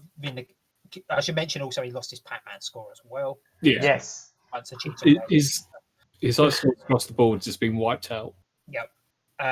He's been disavowed by Twin Galaxies and the basically all of his scores have been removed. But it's a wonderful vindication for Steve Wiebe, who was the first person to ever breach 1 million in Donkey Kong. And he had that take because he basically, Steve Wiebe, he got his high score. They told him originally when he put in his high score, you're not allowed it because it's cheating. Billy Mitchell featured cheating basically. So he was like, fine, I'll come do it live. So he did. Yeah, and that's what the film's about, isn't it? I think. Yeah. Or was that after the film? No, during. So he did that, and then basically Billy Mitchell came with his like mic drop moment of like, actually, I've got a videotape showing that I did it off screen, and I got over 1 million, which was with the dodgy footage. Yeah. And now obviously that's been stripped out, and Steve Wiebe has since gone and got 1 million, and that is now counted as the original score now. 49,100. So I'm going. Steve Wiebe seemed like a nice guy based on the video, but basically the reason his initial score was not counted is because he didn't have modified hardware as such. But he had what's called a double Donkey Kong, which is basically a Donkey Kong 1 and 2 machine. Yes, and that's right. The only functional difference between the two is that Donkey Kong Jr. sounds play in Donkey Kong. But they still, because it's a slightly different board, I guess they can't count it's it not because the it's not the original code. Yeah, I get you. Which is fair enough, I guess, in a vacuum, Yeah. but he went in person, so it's fine. Mm. But they seem to be giving Billy Mitchell all these free passes all these years, and it's just like, it's nice that that's no longer happening. Yeah. So in the case of this YouTuber, Apollo Legend, I'd highly recommend going and checking out his documentary about the whole thing. It's called World's Most Infamous Donkey Kong Player Caught Cheating. It's like well, that's one of many videos he did, but like one of the coolest things that come out of this is because obviously he's getting sued, he needs to fight back, I guess. He's saying, because basically he's being sued for defamation when technically he didn't slag him off, he just showed facts. All of these videos are just facts. He's just going, well, here's the stuff. I'm not commenting on my opinion of it, I'm just showing you what happened. He didn't even call him a cheater. No, he didn't. No, not he just said that the footage is not caught original hardware footage. It even says caught cheating. It doesn't say he's a cheater. I hate him. It's just like it's facts, It's like, or it's all the evidence that we have, And obviously he's going to try and fight this and get legal help as much as he can. So he set up a GoFundMe, thinking, oh, no one's going to really help out with this. He put a $10,000 target. He smashed it. He's currently got double that within 3 days. Yeah, this is Apollo Legend. Yeah, to be specific. Yeah, this is the YouTuber that's getting sued $1 million. So basically, he's managed to, he's going to be able to get proper lawyers in to help him. So he's specifically, he said he's going to fight a case being brought against him with his own money, but this is to counter sue Billy Mitchell. Yes, that's it. Yeah. Well, it's good because in cases like this, unfortunately, it's usually the winner is the one who has the most money or is able to fork over money the longest. I mean, that's kind of how Billy Mitchell got away with what he was doing for the longest time. Basically, yeah. Apparently, according to Billy Mitchell, so use this as you may, he said that his lawyer told him definitely don't try and sue these people, but he was like, too bad, I'm going to do it anyway. So he's not even listening to his own lawyer. So, You saw what happened to Cartoon Network? Shut up. So maybe he'll have to sell his hot sauce company. You never know. This is why states try to provide you with a lawyer if you're not able to get your own. Because you need one. You don't know the law yourself. Just let an expert do it. Yeah. So yeah, that's going to be an interesting development when this all goes down. I mean, these YouTube videos were like 2 years ago, and it's taken him 2 whole years to actually like go, oh, hey, no, I don't want you to make that video. So long after it's become redundant. Yeah, exactly. Long after people have forgotten all about it. I think we actually I'm pretty sure we talked about all of this a couple of years ago on the podcast back when this was going on. I'm pretty sure we did. So I can't remember how far back it was. Did, actually. I vaguely remember this. It might have been back in like 2016 or something. I don't know, but sometime back then. But yeah, so it's just amazing that this just keeps falling out of the woodwork, and we're getting more of this now. It's just so fascinating. Juicy. It's so fun. It's such a fun thing to watch from a distance. It's so ridiculous when you think about it. It's all about like a score in Donkey Kong in the end, and all this millions of money they're throwing around apparently. Well, that score did get him fame and fortune, so it did. I do think when he started out, he was legit. I think there was a point where he started out, he was legit, but I think somewhere along the lines, that fame got to his head, and he had to find ways to keep that fame. He wanted to stay relevant, didn't he? Yes, I mean he's been trying to stay relevant for the last decade or so. Yeah, there's a reason why regular show portrayed him the way they did. Yeah. Yeah, I mean, he's probably a fantastic Donkey Kong and Pac-Man player. No doubt. Of course, I'm sure he's better than all of us. Like more than I could barely beat the first level half the time. But he's also a massive bellend, so.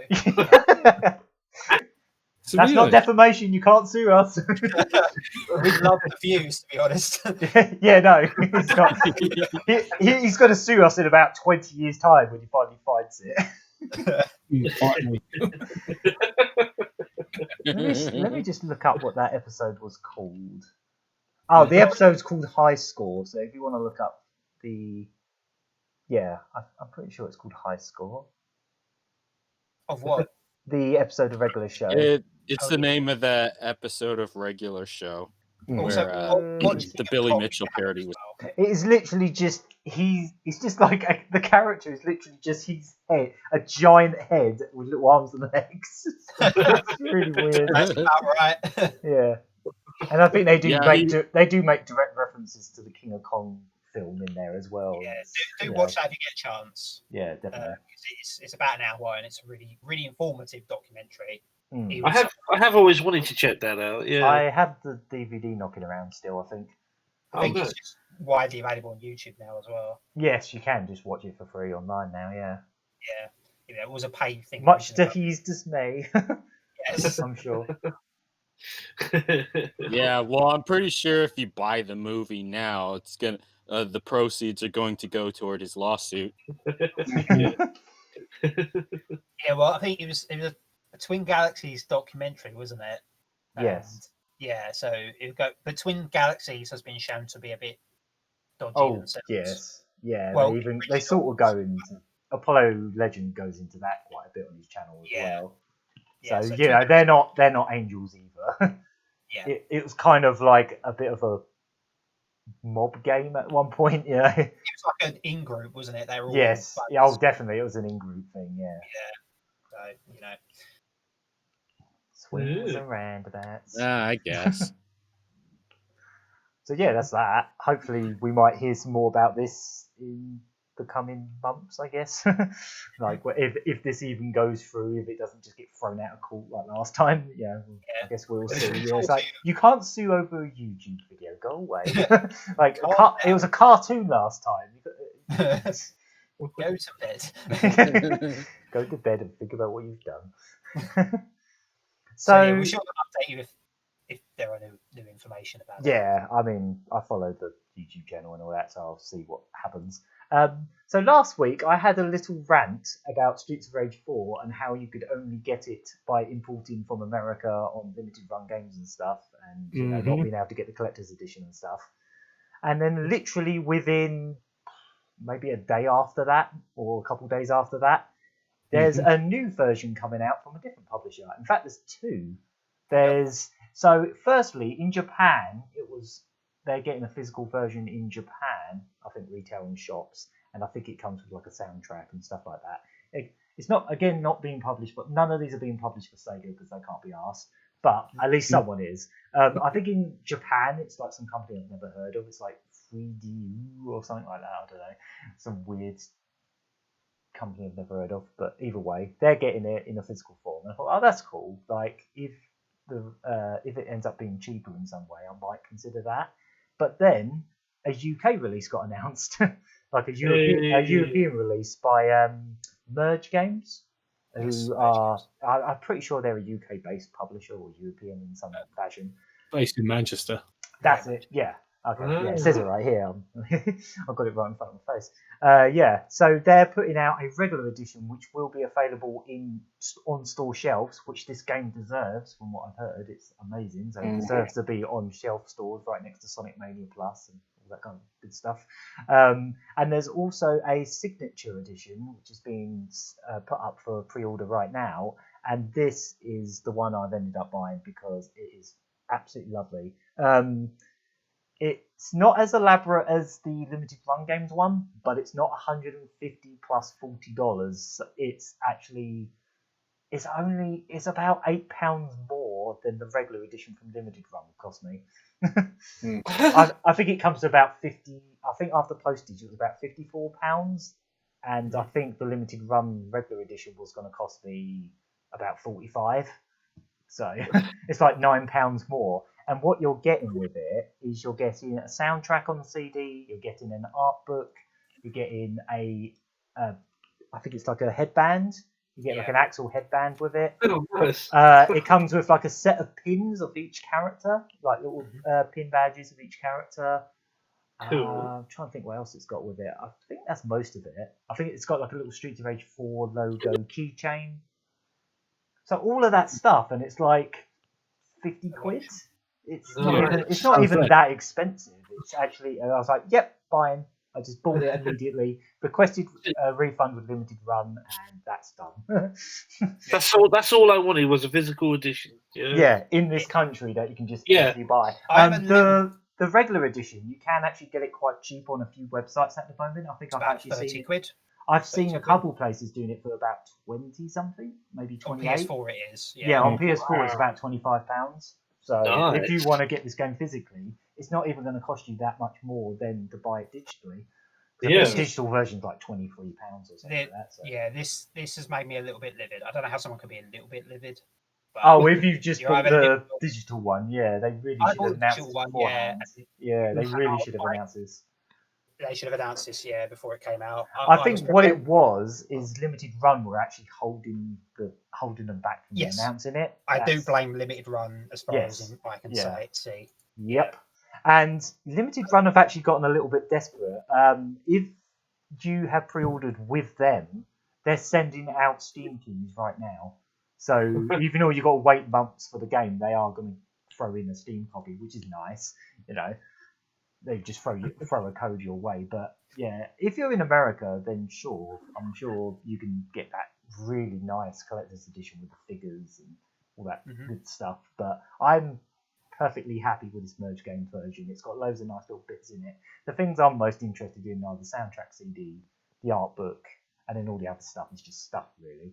So I'm just happy to have that, really. So I just wanted something on my shelf. Yeah, exactly. Without paying up the arse for it. Yeah. Either way, I'm just glad you guys can have some nice physical copy of this game. Yeah, I mean, because like you guys, I really wasn't sure that anyone else was going to publish this game in any sort of capacity. Any sort of physical capacity. I think this is one of those cases where the game is just too big to be a limited thing. Funnily enough, one of Dotemu's previous games did actually get released on limited run first and then end up physical over here, and that was the Wonder Boy Dragon's Trap remake. Yeah, but in that case, I believe Play Asia did their own physical release for Wonder Boy the Dragon's Trap before Limited Run did theirs. Play Asia's might even... I can't remember which one came first, but there is actually like 3 or 4 different physical releases of that game. Japan got... Because there's the one that was like the promo one that looked like a Master System disc, cartridge, case. And that was given out to the press and I think Japan. Yeah. And then there was the one that came out in America, and then there was a European one. Yes. With a reversible cover. I think that's about right. Yeah, so there was the Play Asia one as well. So I think in terms of either way, there was loads of different ways of buying that game, is all I'm saying. Like, Limited Run wasn't the only way to get that game. I think there has been other cases, like Limited Run have a physical version of Tetris Effect. And I don't know if Tetris Effect came out normally physically in America. I presume it didn't. It's here, though. I don't know. I've never seen it. Because it is physically available in this country. Like, they did actually just self-publish it here as a physical disc. But I think in America it's only on limited run, as far as I know. So they just make this false advertising to a degree now. Yeah. That it's not limited edition, like limited to only them now. Yes. Limited run. Yeah, I'm happy with that because I am normally happy to buy limited run games. Like I have bought maybe 3 or 4 in the past. I really liked because the first one I bought from them was the Tojo Manel game, and I was really impressed with it. I really liked the nice thick manual it came with that literally lists everything in the game. And it's just like, this is really nice. Like I was really happy with that. It had reverse art. It had, it was just really nicely presented in that. I thought, okay, I'll stick around with this whole thing. I'm not going to buy every game they release because I'm not interested in every game. I'm only going to buy the games that I'm really, really looking either already know I like Freedom Planet. I always wanted to own a physical version of that, so I'll grab that. And then the only one I've ever bought that was a game I haven't played before was River City Girls, and I turned out really enjoy that. So that was worth it. That. Yeah. Plus the digital version was like £25. So I thought, well, I might as well pay the extra £15 to get a physical one. So yeah, I just think there's certain times you definitely have to be careful with some of these limited things because, for example, that Bubble for Friends that's on the Switch, that came out as like a regular release in this country, and then they did like a signature edition, like a big limited edition that comes with like, I think it comes with like an actual like glass bubble with a bubble character inside it or something, and it's like £100 or something like that, and it's like some of these special editions I do feel like they're kind of taking advantage a little bit. It's like, oh, we make the super duper limited one, like the as you were saying, Shelf Gamer, about the Darius collection. Yeah. How you can only get that physically. I don't think there's any way to get it digitally. No, there is no digital, not even on the Japanese store. And the fact that they actually separated the two collections onto two separate releases, even though they could have easily squeezed all those games on one cart. It's not difficult. It's a few ROMs, you know. Not only that, they do 2 special editions of the same game, and one of them has more games. Yes. Yeah, that was it. That's how it worked in Japan, I believe. Yeah, they had... Yeah, it was a cartridge with all the arcade Darius games on it, and then there was a separate cartridge with all the console ports. Mm-hmm. I think that's how it worked. Yeah, but they had one but which you was could like only standard... Yeah, but the one with the console ports was only available in the collector's edition. I think that's how it worked. Well, they did I think they did a thing where it was like you can buy a standard edition and a special edition of each, but the special edition had like 2 extra games on each. Yeah. Oh, is that what it was? Yeah, so only by buying the special edition. We slapped an extra ROM on it. We slapped an extra ROM on it, but pay up. Yeah, exactly. That's where I completely draw the line, because I can't physically own all the games unless I pay out for the arse. So, exactly, yeah, it's dumb. Like I do feel like some of these companies, like some of these limited like collection companies, are starting to take a piss a little bit. Yeah, in East, and often now I feel like it's coming in lieu of actual physical releases that would have eventually happened. Yeah, it does feel that way. Yeah, I feel like they're sort of carving up these semi-niche games and going, "We're going to make a limited run of them. No one can publish it now." Yes, I think you're right there, because some of these games would definitely come out as standard releases if they had not swept them up and got exclusive rights to them. Yeah, exactly, and it's just like I feel like no one's winning here apart from you. So except for the companies getting all the cash. Yeah, right. Well, it's also worth noting that from my understanding, limited run, in most cases, aside from this one, for whatever reason, they do have exclusive rights to whatever game that they're publishing for a certain time, and then after that game comes out, the developer or original publisher of that game is free to take it to another distributor if they want. I think that's what in those happens. cases, limited run has no say in whatever happens. Yeah, it's just is that after the wave has moved and as people already bought it digitally, do they want to actually spend money on a physical? Exactly. Yeah. That this is what happened. This is why Wonder Boy, aside from Play Asia, it took a while after the limited run release for Nicalis to pick up the game and give it a wide distribution in major retailers. So I'm really not sure what happened with Streets of Rage 4. Nicalis are great when it comes and I know even and I know even less about what's going on with Tetris Effect, because I don't think I even noticed limited run picked up the game at some point. But I'm just looking at their website right now, and they did actually sell Tetris Effect back in December. Yeah. I mean, my experience with Nicalis has been very good. I've got a couple of their special editions, also especially their physical editions. Yeah, have special stuff in them already. Yeah, I've got a couple of those as well. I've got the Cage Story one and the Wonder Boy one. I have Monster Boy, and I think that's Nicalis. I'm not 100% sure. Yeah, I'm pretty sure that. I actually have the limited run PS4 release of Wonder Boy: The Dragon's Trap, and of course, in my case, I'm not really miffed about the later Nicalis release. I'm just happy with what I got. Yeah. Maybe it would have been different if Nicholas's release was announced while Limited Run was still doing their sale on the game. Yeah. The main issue I have with them is obviously they are an American distributor and we never get them unless we import. Yeah, but that's not exactly what I was ranting about last week. Yeah. Yeah. I just keep hoping one day maybe Limited Run will get some kind of like European branch. Yeah, that would be fantastic. I'd happily buy their stuff then. Because in America they also, I think they do like a second print one where they actually sell them in, I can't remember which shop it was now. Best Buy. Yeah. They sell like Best Buy editions of the games like later on, so you can get them in shop. That circumvents my initial complaint. Yes. They usually do this with Switch games. I've not heard if they've been doing this with PS4 games Switch yet. Ones. Oh, that's interesting.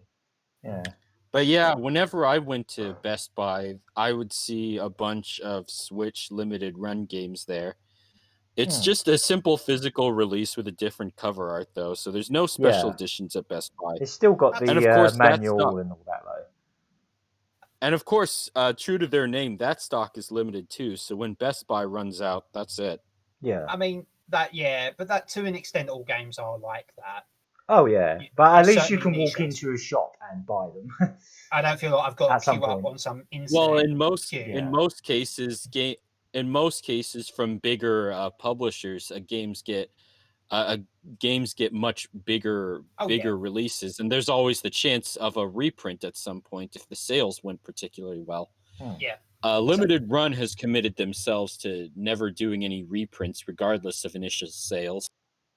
Yeah, I think the way they do it is they get in the pre-order numbers and then they try to make copies up to the nearest thousands of however many pre-orders came in. So I think that's how they work on it. So basically, if they get 10,000 people pre-order, then they make 10,000 copies. But if only a few hundred people pre-order, they only make that few copies. I think that's how it works.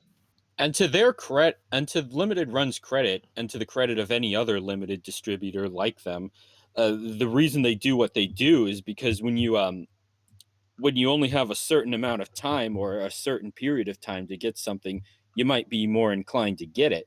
Whereas if it's readily available in stores, you're probably not going to be so inclined to get it as soon as possible. Yeah, a lot of people it's kind of a supply and demand thing, isn't it? Yeah, a lot of people have special edition burnout, I think. So yeah, I mean, I haven't bought many special editions. I think the last one I bought was probably that Sonic Mania Plus one that had the little. That I ended up buying both the British and the Japanese version. I mean, mine was La Mulana 1 and 2, so I can't really talk, but yeah. Yeah. Yeah, I feel the same. I don't think I bought one in a long time. I bought a bunch of limited run releases, actually. Yeah, you had that Windjammers one, didn't you, with the big frisbee and stuff like that. I'm going to be sharing photos on Discord.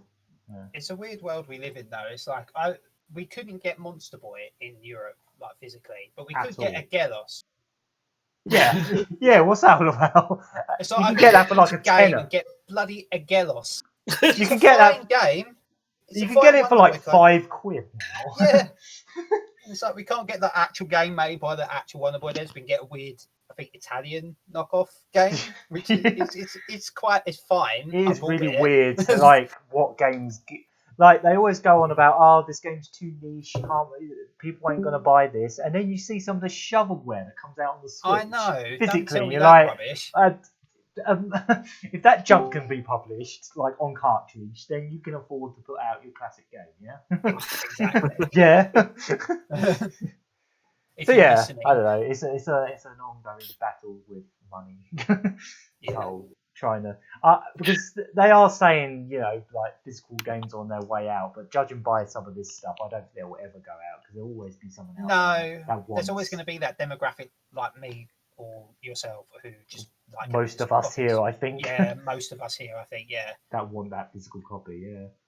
I'm just terrified. It's a bit like what's happened with like vinyl, like the vinyl record resurgence. People got used to digital music and just being able to stream it all the time, but then they still want physical copies of their favourite albums. So it's not even a resale thing. It's sort of I worry about the permanence of video games. I mean, you got some of those games that have disc rot now. Yes. When they came out, and it's just like digital games we've seen storefronts like PSP. I can technically, but I can't easily get the games I own on PSP on my PSP now. No. They're not currently installed. And it's like, that's not even that long ago. That's not even like. If you want an example of a really harsh one, I think it was in Latin America, but the Wii U and 3DS stores are going down in Latin Mexico, America. all that. It's all they've just taken them down already. It's ridiculous. That's happening in certain Latin American countries. Yeah, where they probably don't have a big audience anyway, but still, it's more. It suggests that that's not going to be too far off of us.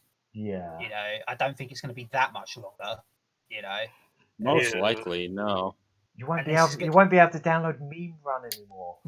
I mean, this is going to be a trend, unfortunately. I mean, you can't anyway. Yeah. So having physical copies is nice. In 10, 15 years, am I not going to be able to access the store for my Switch? You know. Yeah.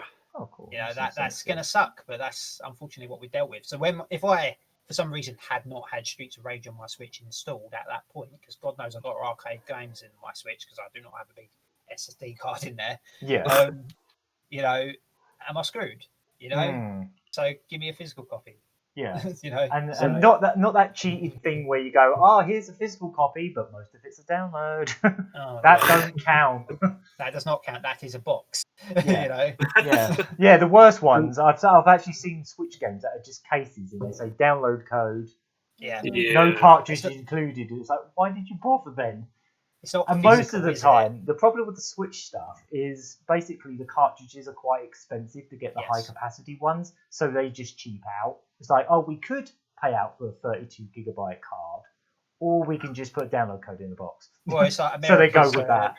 Mega Man Legacy collections were like that, where they were like, oh, part 1 is a physical, but part 2 you've got a download code.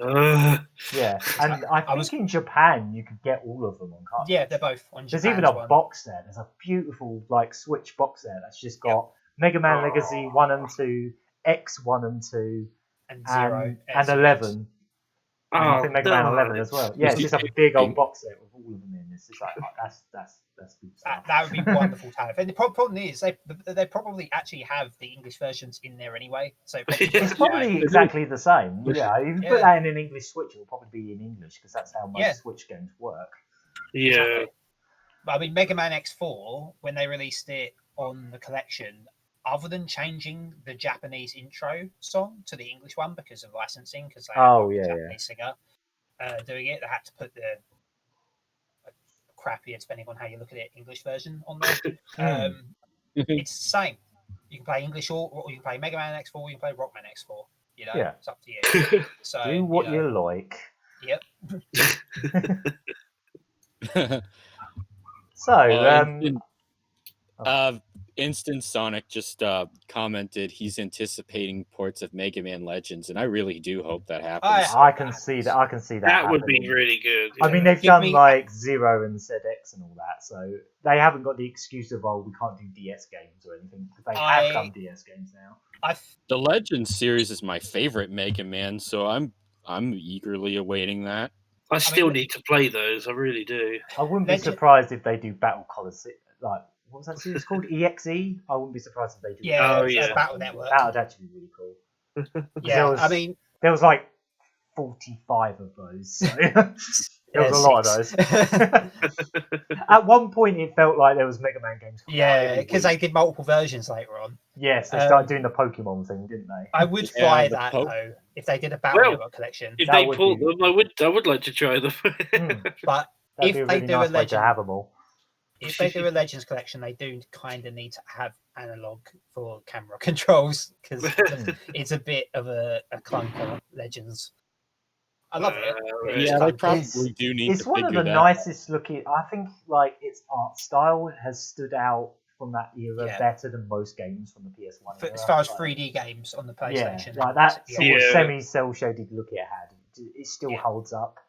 Like if they found a way to take that but make it HD without really messing with it too much. Yeah, they would just need to. That'd be even better if they could do that. Yeah, to have it at a high resolution, it would look really nice. Yeah, I mean, they did that with X7 and X8 on the collection, and they look infinitely better. I mean, X7 is still a dumpster fire. Yeah, they're not. I've heard bad things about it. They're not. It's not a good game, but it looks better. At least they, treated it good.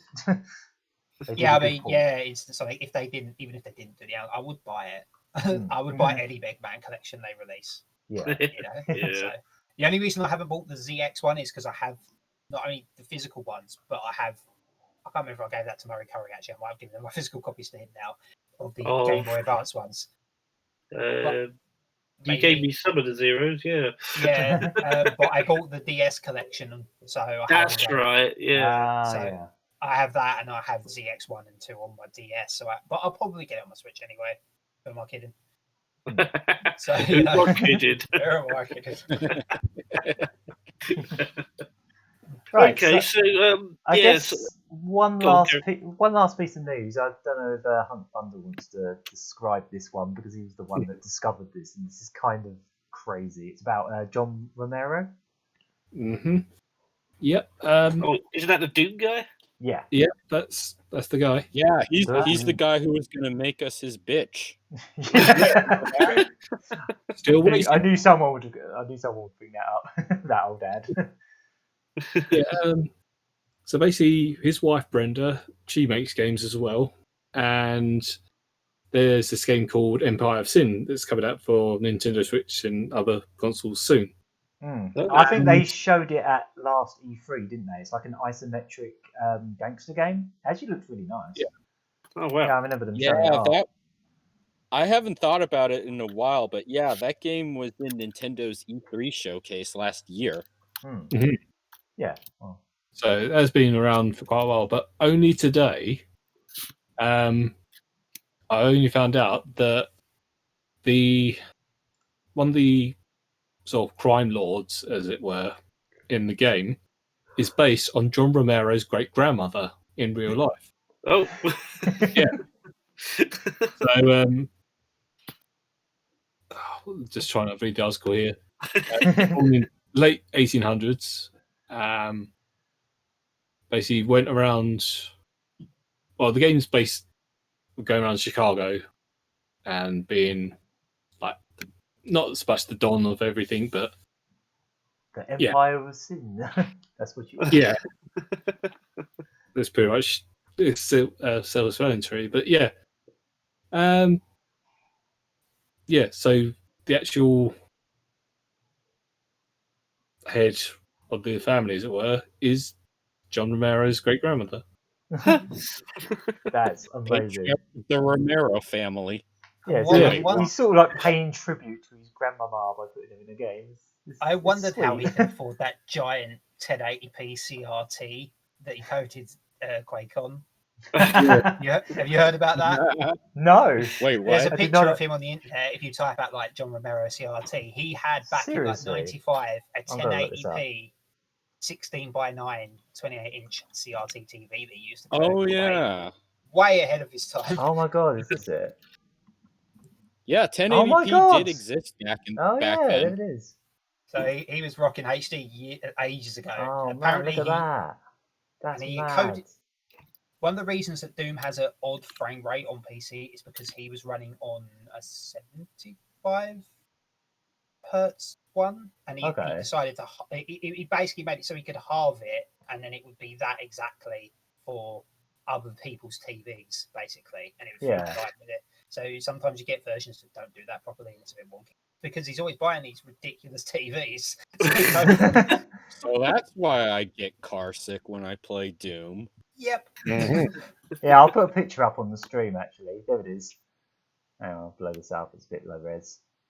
unlike the CRT. Yeah, there it is. It's like proper widescreen, massive CRT just wedged in the corner of the... I don't know if that's the exact one, but there are pictures of it on it. I have never seen a monitor like that before. That must have cost an absolute fortune back then. Oh, yeah. Yeah. He's gone now. God, what a dork. What a very well-paid dork. Yes. Crime money. Crime money. From his grandmama. when you think about it, it was like the most grossing game of the time. So Yeah. it was Ronin in it. Yeah. Doom was a big deal. So yeah, he basically revealed this as part of like Mother's Day, didn't he? Yeah. So, happy or in this case, grandmother's day. The U.S. Mother's Day, not the British Mother's Day. Which is completely different, and I always get confused every time. It's like, every year, shit. yes. I could have sworn I've already given her presents this year. God damn it. Something to do with Easter, I think. Yeah, it doesn't help that it's so close to Easter either. Confuses things. Goes back to back that week, but yeah. So yeah, I don't know what else we could say about that. Really, it's just an interesting little note. Yeah, just a little thing. Yeah, I guess that'll do for the news. But I guess this also counts as news. I guess. So apparently today is the 25th anniversary of when the Sega Saturn was released in America. Mm-hmm. So basically, unfortunately, this day Sega fucked up by releasing it without telling anyone, including like shop owners, and being like, "Oh, it's out." You know, they were at E3. They were like, "Oh, it's out today," and like people were like, "Oh, that's cool, but where can we get it?" And the shops are like, "What? We have to put this out now?" And yeah, it didn't help its case at all. Like. But, you know, other than that, 25 years of the Saturn. I love the Saturn. Not to mention they got $2.90. Not to mention they got $2.99 right after that. Exactly. Yeah. At that E3, they'd be like, "Oh, how much was it when it came out in America? It was like $399 or something ridiculous like that." Yeah, $399, which, when not adjusting to inflation, was also the price of the PlayStation 4 when it came out, I believe. Mm-hmm. Do you remember how expensive the PS3 was here when it came out? Kind of hard to forget. $599. Yeah. Jesus Christ. It's kind of hard. Was even more expensive. Going back to the bright side, funnily enough, at least Sega always knew better than to do that. Funnily enough, both Microsoft and Sony are going through the same thing now, where they're both waiting for the other one to say what the price of their console is, so they can compete with them. Be like, "Oh, we could be $50 cheaper." So they're all just waiting on each other. It's like, you go first. No, you go first. We don't want a Sega Saturn, all right. Meanwhile, the Nintendo Switch is just going to outsell it anyway. Yeah. I mean, possibly. I think, if anyone doesn't know what we're talking about, at E3, that, in 1994, 5, whenever it was. 1995. Yeah. Sony a guy from Sony literally walked up onto the stage, talked into the microphone, went $199, or just $299. He just went $199 and walked off. And it was just like standard ovation. Because it was like that moment, that three numbers murdered Sega. Let's be honest, that killed Sega. That killed them. Yeah. Sega's overconfidence of being like, "Oh yeah, if we put this out today, people will flock out and buy it," and then that happens, and they're like, "Shit." I mean, I would say Sega were shooting themselves in the foot long before that. Oh yeah. This is like they were on the last toe by this point. They'd shot all the other 9 toes off, and they were on the last one. But you know what's really sad, by the way? A few years ago, some Sega Channel ROMs leaked out, and I checked them all out. And one of them, when you check out the news, it says, "Check out E3 next month, where Sega of America CEO Tom Kalinske is going to make a major announcement related to the successor to the Sega Genesis." And it's gee, what could possibly go wrong? It's a bad omen. They got knocked down. Yeah, it's a shame because the Sega Saturn, I would probably rank it as one of my top 3 consoles. Like, because I didn't have a PlayStation or an N64, I went with the Saturn. I still remember. I probably talked about this on like the Sega Saturn streams in the past, but I still remember walking around. I think it was PC World or something like that. Oh, you're and, cutting out. Oh, am I cutting out? Okay, I'll pop back in. Yeah, your voice is getting extra robot-y. Oh. Shall I do that as well? I don't think you need to. Just me. I'll just get that real quick. Oh, it says my connection's low on it. That's a song. There you go. A very repetitive song. And their worst album. Hopefully I'm alright now. There we go. Yeah, cool. Right, so I still actively remember sometime in like, I guess it was 97, something like that, long after like the consoles had been through all that rigmarole. I still remember walking around like Curry's or something, and we were looking at all the games, and I was like, look, the Sega Saturn's got this thing called Sonic Jam. It's just all the Sonic games on a disc. It's like, you already have those. You got those at home. And it's like, don't you want the PlayStation? Honey, look how many shelves of games there are for the PlayStation. She was like, look how many games are on it. It's like, but it doesn't have Sonic. So it's like I ended up, forcing her to get me a Saturn, more or less.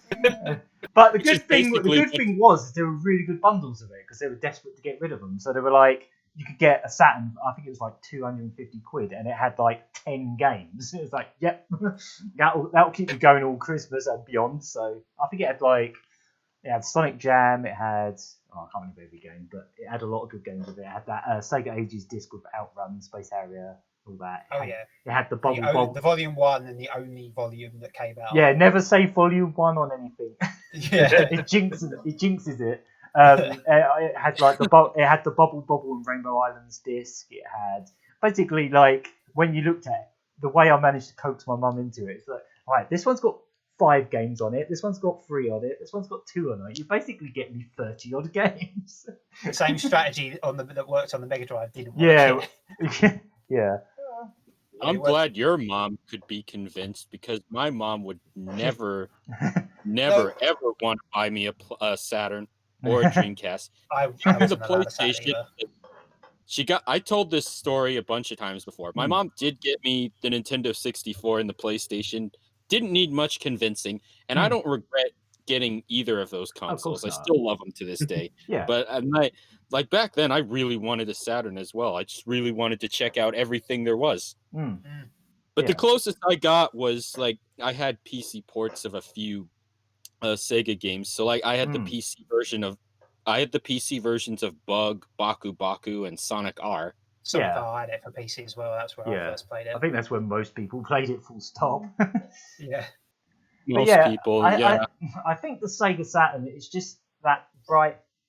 I'd still probably rank Dreamcast over it. I mean, it's the Dreamcast. And it was right as I was hitting my teens. It was right as I was starting to actually buy my own games. So the Dreamcast is still like the highest point of like gaming throughout like my childhood, I suppose. But the Sega Saturn's probably close second because I think I was a little bit too young to really appreciate the Mega Drive in its era. Whereas the Sega Saturn was when I was really starting to appreciate arcade games because I lived on a seafront where all the arcade games were. And it's like, oh, that's that game from the arcade. Yeah. I can play it without having to put a pound in it every time. Yeah, exactly. And Sega Saturn games were getting flogged off left, right, and centre by the time I got a Saturn. I think I got mine, it was like Christmas '97. So it was just as the system was on its way out in '98. And the games were being flogged off for like 20 quid, 15 quid, 10 quid everywhere. So it was quite easy to get a pretty quick collection together at the time. Obviously not now, but unless you buy Japanese games, but that's something else entirely. But yeah, it's just something about that era. I just really like that system. There's a lot of great stuff on it if you look for it. I mean, I guess I can't in good conscience say that I regret not being able to have a Saturn back then. No, I don't blame people for not wanting one when the PlayStation existed. I wanted one. It was the PlayStation. I wanted one, but I was kind of thrust the PlayStation upon me. I mean, like it's the choice. I mean, if it's a choice between here's the console with practically all the games everyone wants on it, and then the ultra like high-tech, amazing system with Mario friggin' 64 on it, and like all these 3D platformers that are beyond anything you can get on the other two, you're going to pick one of those two. You know? Yeah. And then the Saturn, it's like... we can't even get on. It's got good 2D stuff on it. It's like, yeah, but I've played 2D stuff. It's all about 3D now, man. It's if you're a Japanese Saturn owner, it's a different conversation altogether. I think. Yeah, because a lot of that stuff does not come out over here, and there's a lot of good stuff. Yes, Yeah. a majority of the Saturn's best games were Japan only. Like, yeah, I would say that easy. The majority. Like, yeah, I mean, you can say that about basically every console, sans maybe the 360. Yeah. So, you know, but yeah, Japan tends but especially in the case of the Saturn, because I still remember when I had, when I first got my Saturn, and I was like, I was looking through the official magazine, and they had stuff like Grandia in there. It's like, I can't wait for that to come out of here. Yeah, and then, like, 2 years later, it's like, oh, there it is on the PlayStation. They bothered to put it on that. Yep. Guys. Can we not? Can we not just localize it on the Saturn? Maybe if you put more games out over here, it would do okay. But it's a vicious cycle of it's not doing all right, so we can't be bothered. That's the Wii U thing all over again, isn't it? One of the things that annoyed me the absolute most in the official Saturn magazine is they had this big news article at one point saying, "Oh yes, X-Men vs Street Fighter and the 4 megabyte RAM card are coming to the UK. We have an exclusive scoop." Blah blah blah. Complete lies. It never bloody happened, and they never mentioned it again. It's like, and it's the best version of that game. It's easy. I could have sworn when I was younger that it made it to the Saturn too, but it never wound up here in North America either. No, the only RAM kart game we got baffingly was King of Fighters 95. It released in 97, but we got it. Like it, the one that had the proprietary RAM kart that basically has all the sprite data on it. Yeah. That did come out over here for some reason. I guess that was them just testing the waters to see if it's worth bringing that stuff over, and I guess it didn't work, so they didn't bother. But yeah. The only RAM kart game we got here was Marvel Superheroes, but we didn't even get a RAM kart. They just left the code. We got the game. We got the game too. Yeah, it's the same case here as well. Like if you put the RAM kart in and play the PAL version, you do get the extra like loading times and stuff. Yeah. It becomes the best version with the RAM card. I guess. You get the extra animation. I guess I've just got a lot of memories attached to Saturn, in particular, like that whole video I've got on YouTube on the channel about the Sonic birthday party and playing Sonic R for the first time there, and all of that stuff is just kind of tied into it. So yeah, most of it is nostalgia in some way, but at the same time, most of the best games that are Japan only, I didn't play until well after they came out. Just buying them secondhand in the last 10 years or so, I guess. Yeah. So I've just got a newfound appreciation for the system, even more so then. Yeah. Oh yeah, to mark the 25th anniversary of the American release, Wikipedia have put the article about the Sega Saturn on the front page. Oh yeah, that's true. Yeah, if you go on Wikipedia. The English one anyway. Yeah. Yeah, it's right there. Today's featured article, the Sega Saturn. Yay! They do occasionally put like. I love you, Sega Saturn, the old China plate. They do occasionally put like a few gaming articles on there, like from time to time. But yeah, they did the same with Mega Drive as well, didn't they? Yeah, they have done that in the past. I do remember other consoles being on there. Yeah. So yeah, I just thought it would be worth mentioning that as like I don't know if anyone else has anything to say about the Saturn. I know a lot of us. I have an old. I didn't necessarily have one myself, but my uncle did.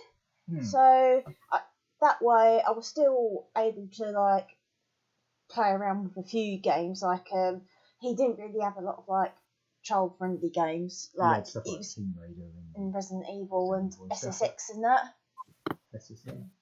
Oh, no, the snowboarding game. Oh, Steep Slope Sliders is the snowboarding game on the Saturn. I'm pretty sure it was called SSX. SSX is PS2, I think. Yeah, SSX is a PlayStation 2 game. Yeah. Maybe you're Maybe you're trying to say SSS because that's Steep Slope Sliders It abbreviated. might have been that. Yeah. That game was actually really good as a kid as well. I enjoyed that one a lot. I guess another little memory I've got attached to the Saturn is it's technically the second time we met was looking at a Sega Saturn at a car boot sale. I ended up buying it. Yeah. Yeah, I was walking around the boot sale. I looked down. I was like, "Oh, there's a Saturn down there with Rayman." And then I looked down, and it was you. Yeah. I was like, "Oh, it's you again," because this is like the second time we met at a car boot sale. Like probably like a year after the first time. Yeah. Or something like that. A few years. Because we've been chatting online for years anyway. But yeah, that was like the second time we met in real life. It's like, oh, I was going to buy that Saturn, but you could have it. Or whatever. But it had Rayman, didn't it? Yeah. Yeah. And I ended up. I think you still got it, or did you sell it? I ended up destroying that particular copy of Rayman by getting glue on the disc by accident. Oh. So I ended up getting another disc from off eBay. It was in worse condition than the one I had. So still haven't quite got a working copy yet, have we? Not really, no. I used to have it when I was a kid, but I found it really hard, so I got rid of it. I kind of wish I didn't now. Like one of the games I definitely don't regret. Well, yeah, I didn't end up getting rid of that. I'm so glad I kept, because now it's worth quite a bit of money. Is Saturn Bomberman. I'd probably put that as one of, in terms of like games I played the most. I'd probably put that up there as like one of the top ones. That and Fighters Mega Mix were probably the games I put the most hours in. Choices. Yeah.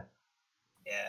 Not bad choices at all. I still play Fighters Mega Mix all the time. Mostly because when you play for a certain amount of hours, you unlock that AM2 tree. A lot of hours. I still remember. I forget how many hours. I still remember leaving the Saturn on overnight to get that, and then lose it. And because Smash Brothers. Yeah, basically, and because I didn't have a memory card at the time, I lost that save file almost straight after. Like I think I had it for a couple months, and then it just suddenly wiped. And that's when I discovered that it has a battery in the back, and I was like, shit. Yeah, it's bad. I've never used the memory card, the internal memory, ever again, because it's very limited space and it just dies without warning you. And I discovered it the hard way after about 80 hours, like leaving the console on overnight without my mum knowing, just like, oh, I'll just leave this on overnight. Hopefully she don't hear it. Just like, I remember I was like 9 at the time. Interesting note, that Steep Slope Sliders is made by Cave. It is. Oh. Yes. Yeah. Explains why it's so bloody good. That game has some really strange unlockable stuff in it as well. You could like just unlock a penguin and a UFO and you could play a level I don't remember that, but like that. Maybe it's the old Mandela effect kicking off again. I think it is SSX. Yeah. Is it Bernstein Bears or Bernstein Bears? I have a long history with Cave because of like the Tower Plan stuff. Oh yes. Before Fire Shark and all that. Oh yes. But that's a whole other story. Yeah, that one time they did a 3D snowboarding game and it was alright. Maybe I should play that on the next Sega Saturn Shindig just for memory's sake and maybe try and find the cheats and stuff. Go for it. I don't know. I don't think it's really aged that well, but I just remember really enjoying it as a kid and being like, well, I don't need Cool Borders and Cool Borders 2 and Cool Borders 3 and Cool Borders 4. I've got this. They made Trick and Snowboarder as well on the PlayStation. Ah, okay. So yeah, shmups, snowboarding games. Yeah, right. And Japan only releases of like Father Christmas. The British. Was that Cave? That wasn't Cave. No. I was just talking about Saturn in general. Yeah, I'm just sorry, I'm just cutting in and talking about something else. I heard shmups. Oh yes, yes. If you go back on the podcast later, I went into them a little bit. Yeah, there was quite a few PC Engine shmups being spitballed around. Yeah. I really want a PC Engine now after watching your Twitch stream about it. Yeah, get it. I really want to get one. Great. I can't be spending money at the moment, but when I can, I'll get one. Excellent. My uncle actually used to be quite a bit of a gamer, as it happens. He even used to have like stuff like an Amstrad, like the actual computer one. Oh, the CPC. Yeah, the CPC. Oh, nice. Yeah, we had one of them. And she had I always kept playing on these Game Boys whenever I came around my nans, and yeah, and he had a Dreamcast as well. Yeah, I remember you telling me that. Yeah. Quite a few Dreamcast games as well. Yeah. And it was all, and they'd go to me and be like, oh, I can't get into games like Soul Calibur. Wish I could now. It's easy to get into Soul Calibur. Just bash buttons and you'll be as good as people that practiced. I want to get Soul Calibur. That's how that game works. Yeah, when we get a PS4, that's one of the first games I want to get is Soul Calibur 6. Yeah, so the custom like character creator thing. Yeah, definitely. So, does anyone have any favourite Saturn games? Sega Rally.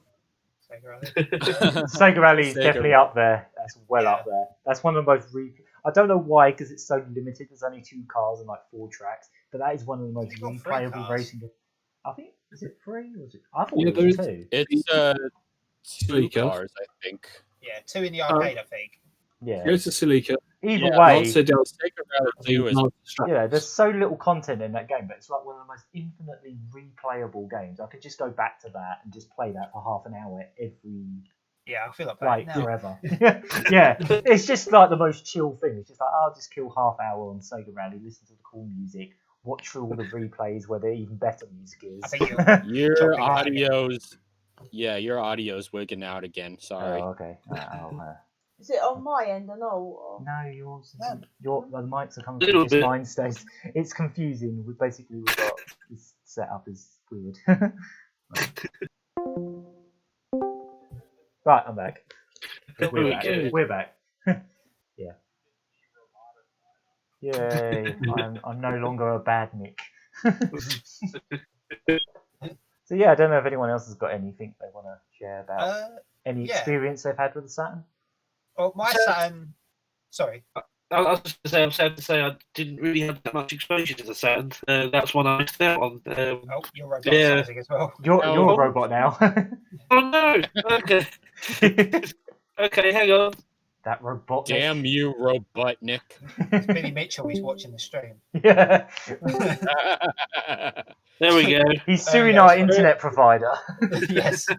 Come on, Billy. We're done talking about you now. You're old news. It's not defamation, all right. Were you attempting the fastest time in Sega Rally?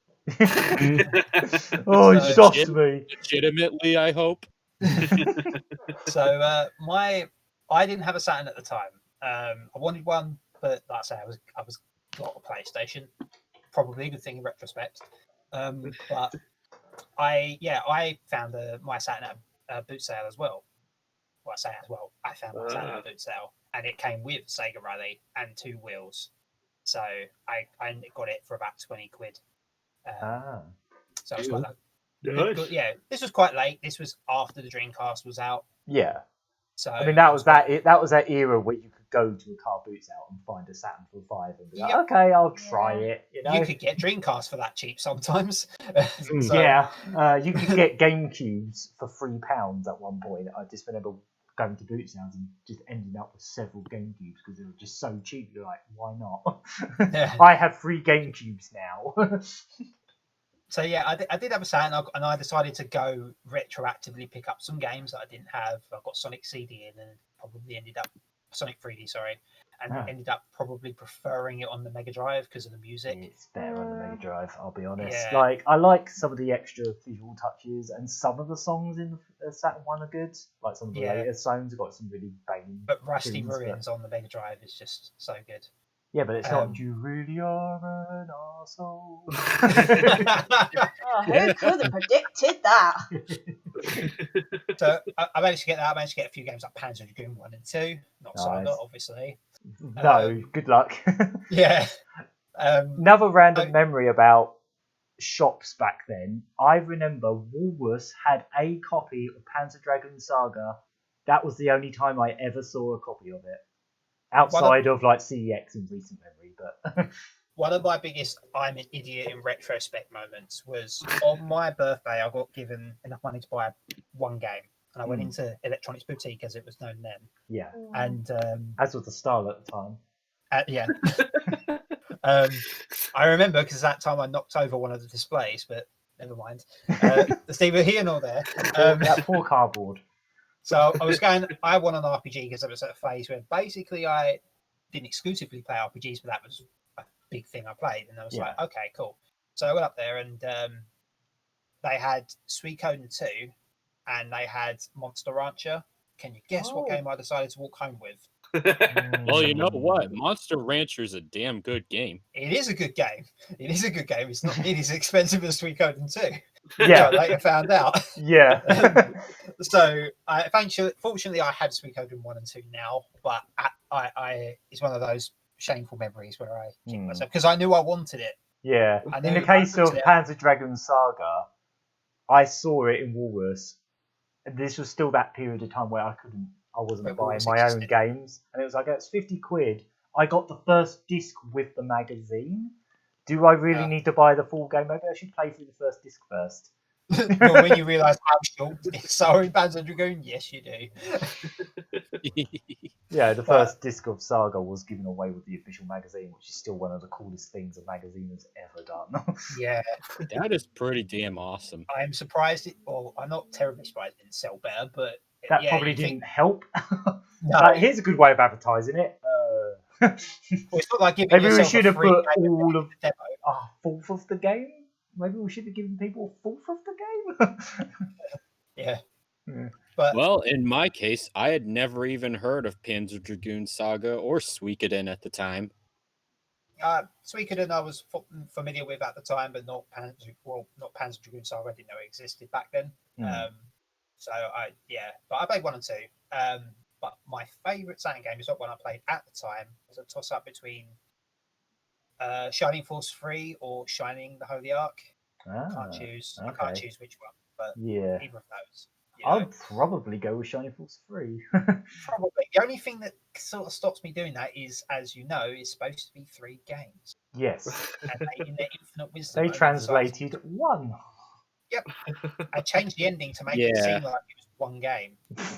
God. So it was basically the old animated version of the Lord of the Rings, where they just ended abruptly. Yeah. Went, it's the end. It's not a trilogy. Shut up. Shut up. Yeah. And that was very upsetting because, like I say, it's 3 games and a promo disc, and Shining the Holy Ark is technically part of it. It's a prequel. But, there was a lot of. There was I think there was 3 Shining games on the Saturn. There was Shining Wisdom as well. There's also Shining Wisdom, which is the only one that I own. Yeah. Nice. Sadly, the weakest of them, I would say. But, you're kind of starved for RPGs if you have a Saturn, so get it. Ones that are in English, anyway. They're in English, at least if you're in America, you have Dragon Force, I guess. I think Dragon Force did come out in this country. Oh, did it? Oh, yeah, there was a PAL release. Yeah. Oh, it's cool. just exceedingly rare.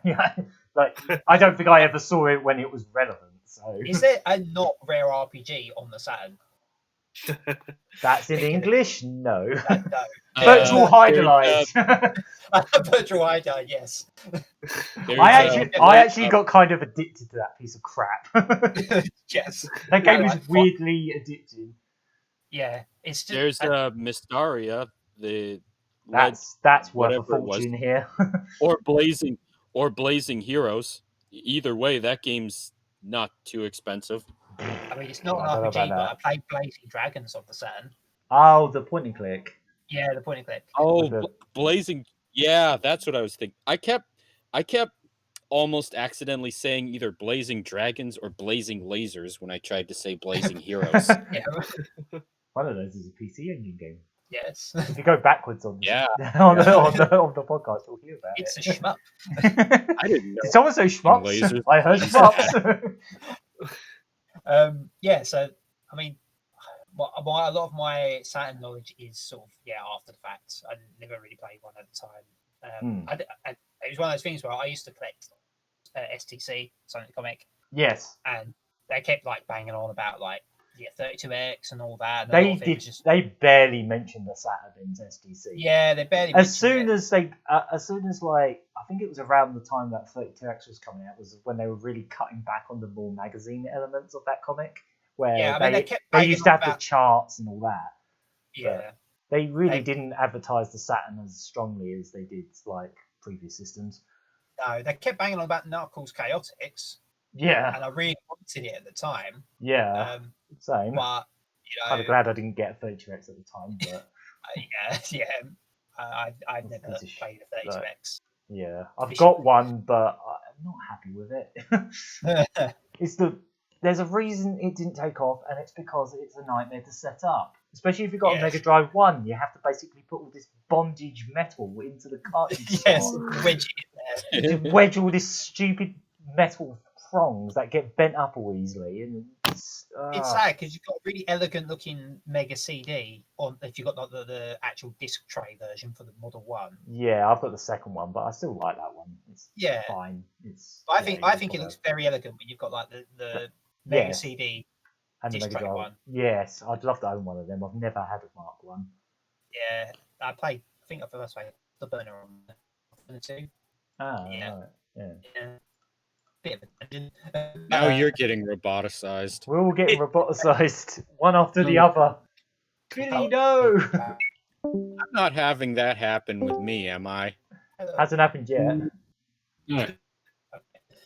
It's the Discord gremlins. Saturn, really, you know? They're pointing at us. They're pointy fingers. Unless anyone else has got anything to add, I think we're pretty much done here. I mean, I could just say real quick that my favorite Saturn game so far is Burning Rangers. Oh, that's good. And I liked it so. Wait, what? What was that? Sorry. Keep going. Keep going. Did one of you ask me a question? No. I'm just saying that I've always wanted to play it. Okay. Yeah. Well, Burning Rangers, I actually played that over a decade ago in an emulator before I even had a Saturn. And I just got really enamored with it. So it's the only Saturn game where I loved it so much I actually wanted to fork over a lot of money for a physical copy. So I did eventually get one, and I wound up getting an okay deal on it. Did you get an American copy? Yeah, it's an American copy. Nice. It's complete, aside from having a reproduction manual, which is actually really fine. Nice. It's Aside a manual, it don't matter.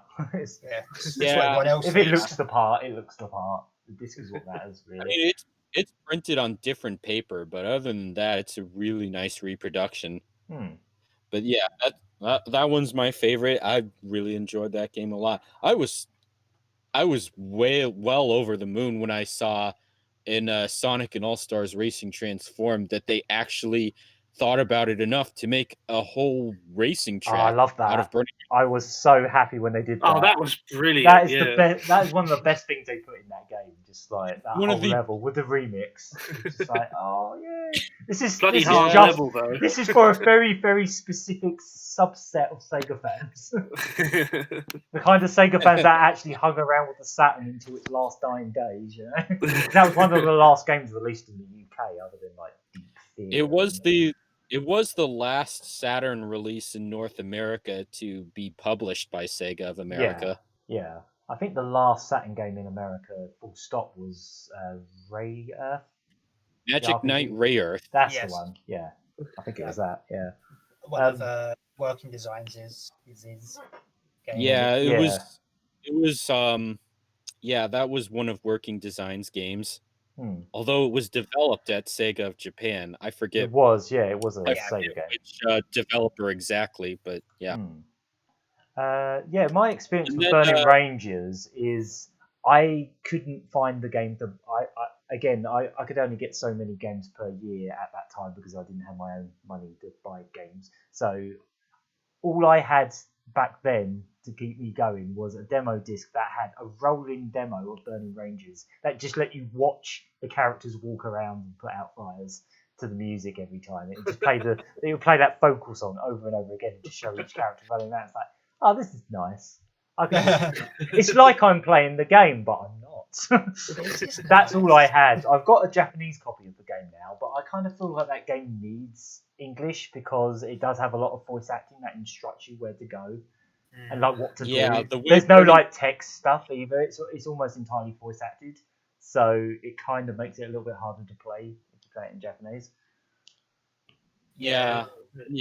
The way it works is you press a button when you're navigating the areas in the game to radio in your commander, who will tell you which direction you're supposed to go if you're lost. Exactly. Yeah. So if you don't understand Japanese, you might struggle with the Japanese version of the game. Exactly. Yeah. Obviously, like the Japanese version's like a tenner.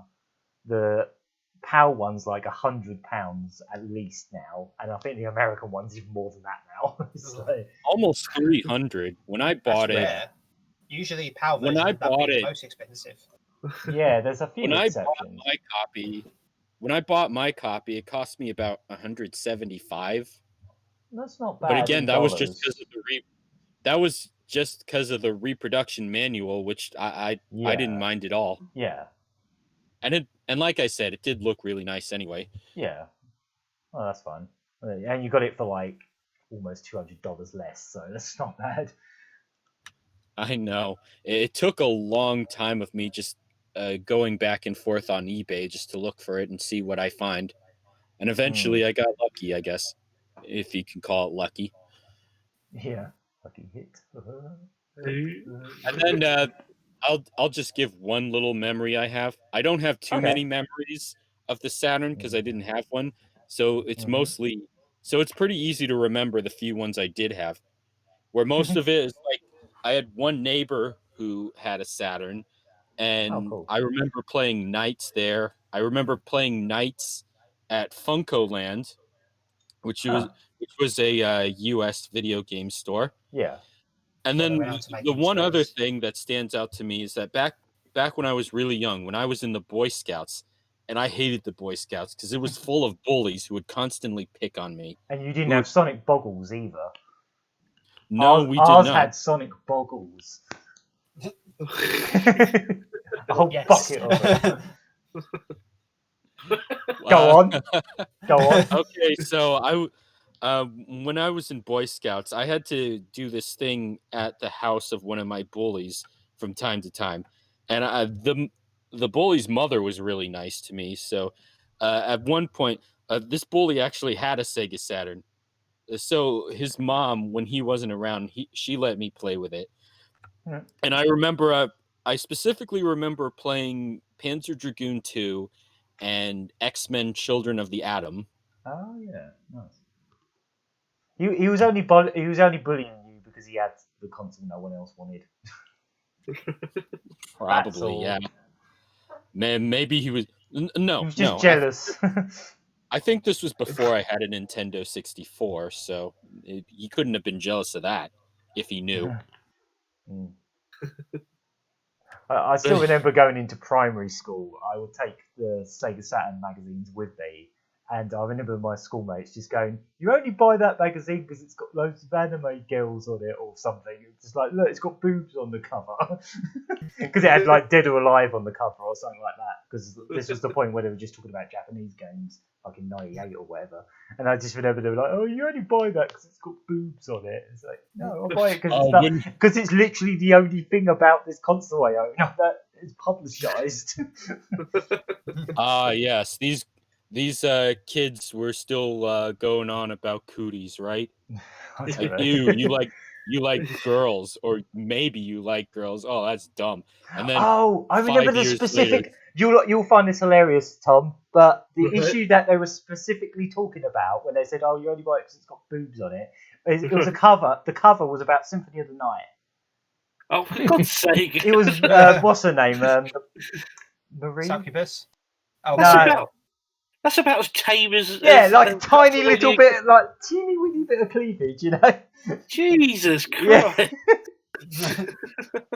That's what they were slagging off. It's like, just buy that because of that. It's like, oh, you're into those pale gothic girls, are you? No, it's the pale gothic men.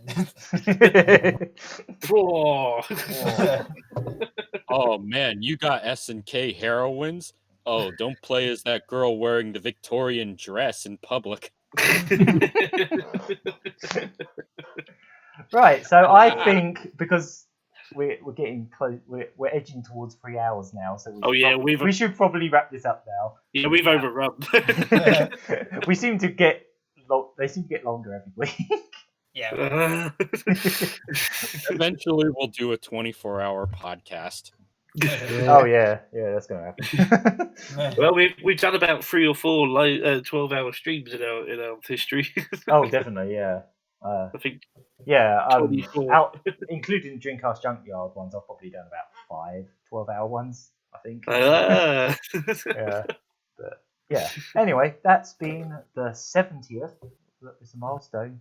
The last 70th podcast. I've been the Gagaman. I've been Cherry Terrier. I've been Murry Curry. I've been Shelved Gamer. I've been Hunk Thunder. And I'm Big L. I'm the pain. And we will see you next time. Don't forget to wash your hands. Oh, God damn it. I thought we were going to get away with not doing it. Please just let me make my own joke die. You know what? No. Every one of y'all wash your hands, please. See you later. Right, good night.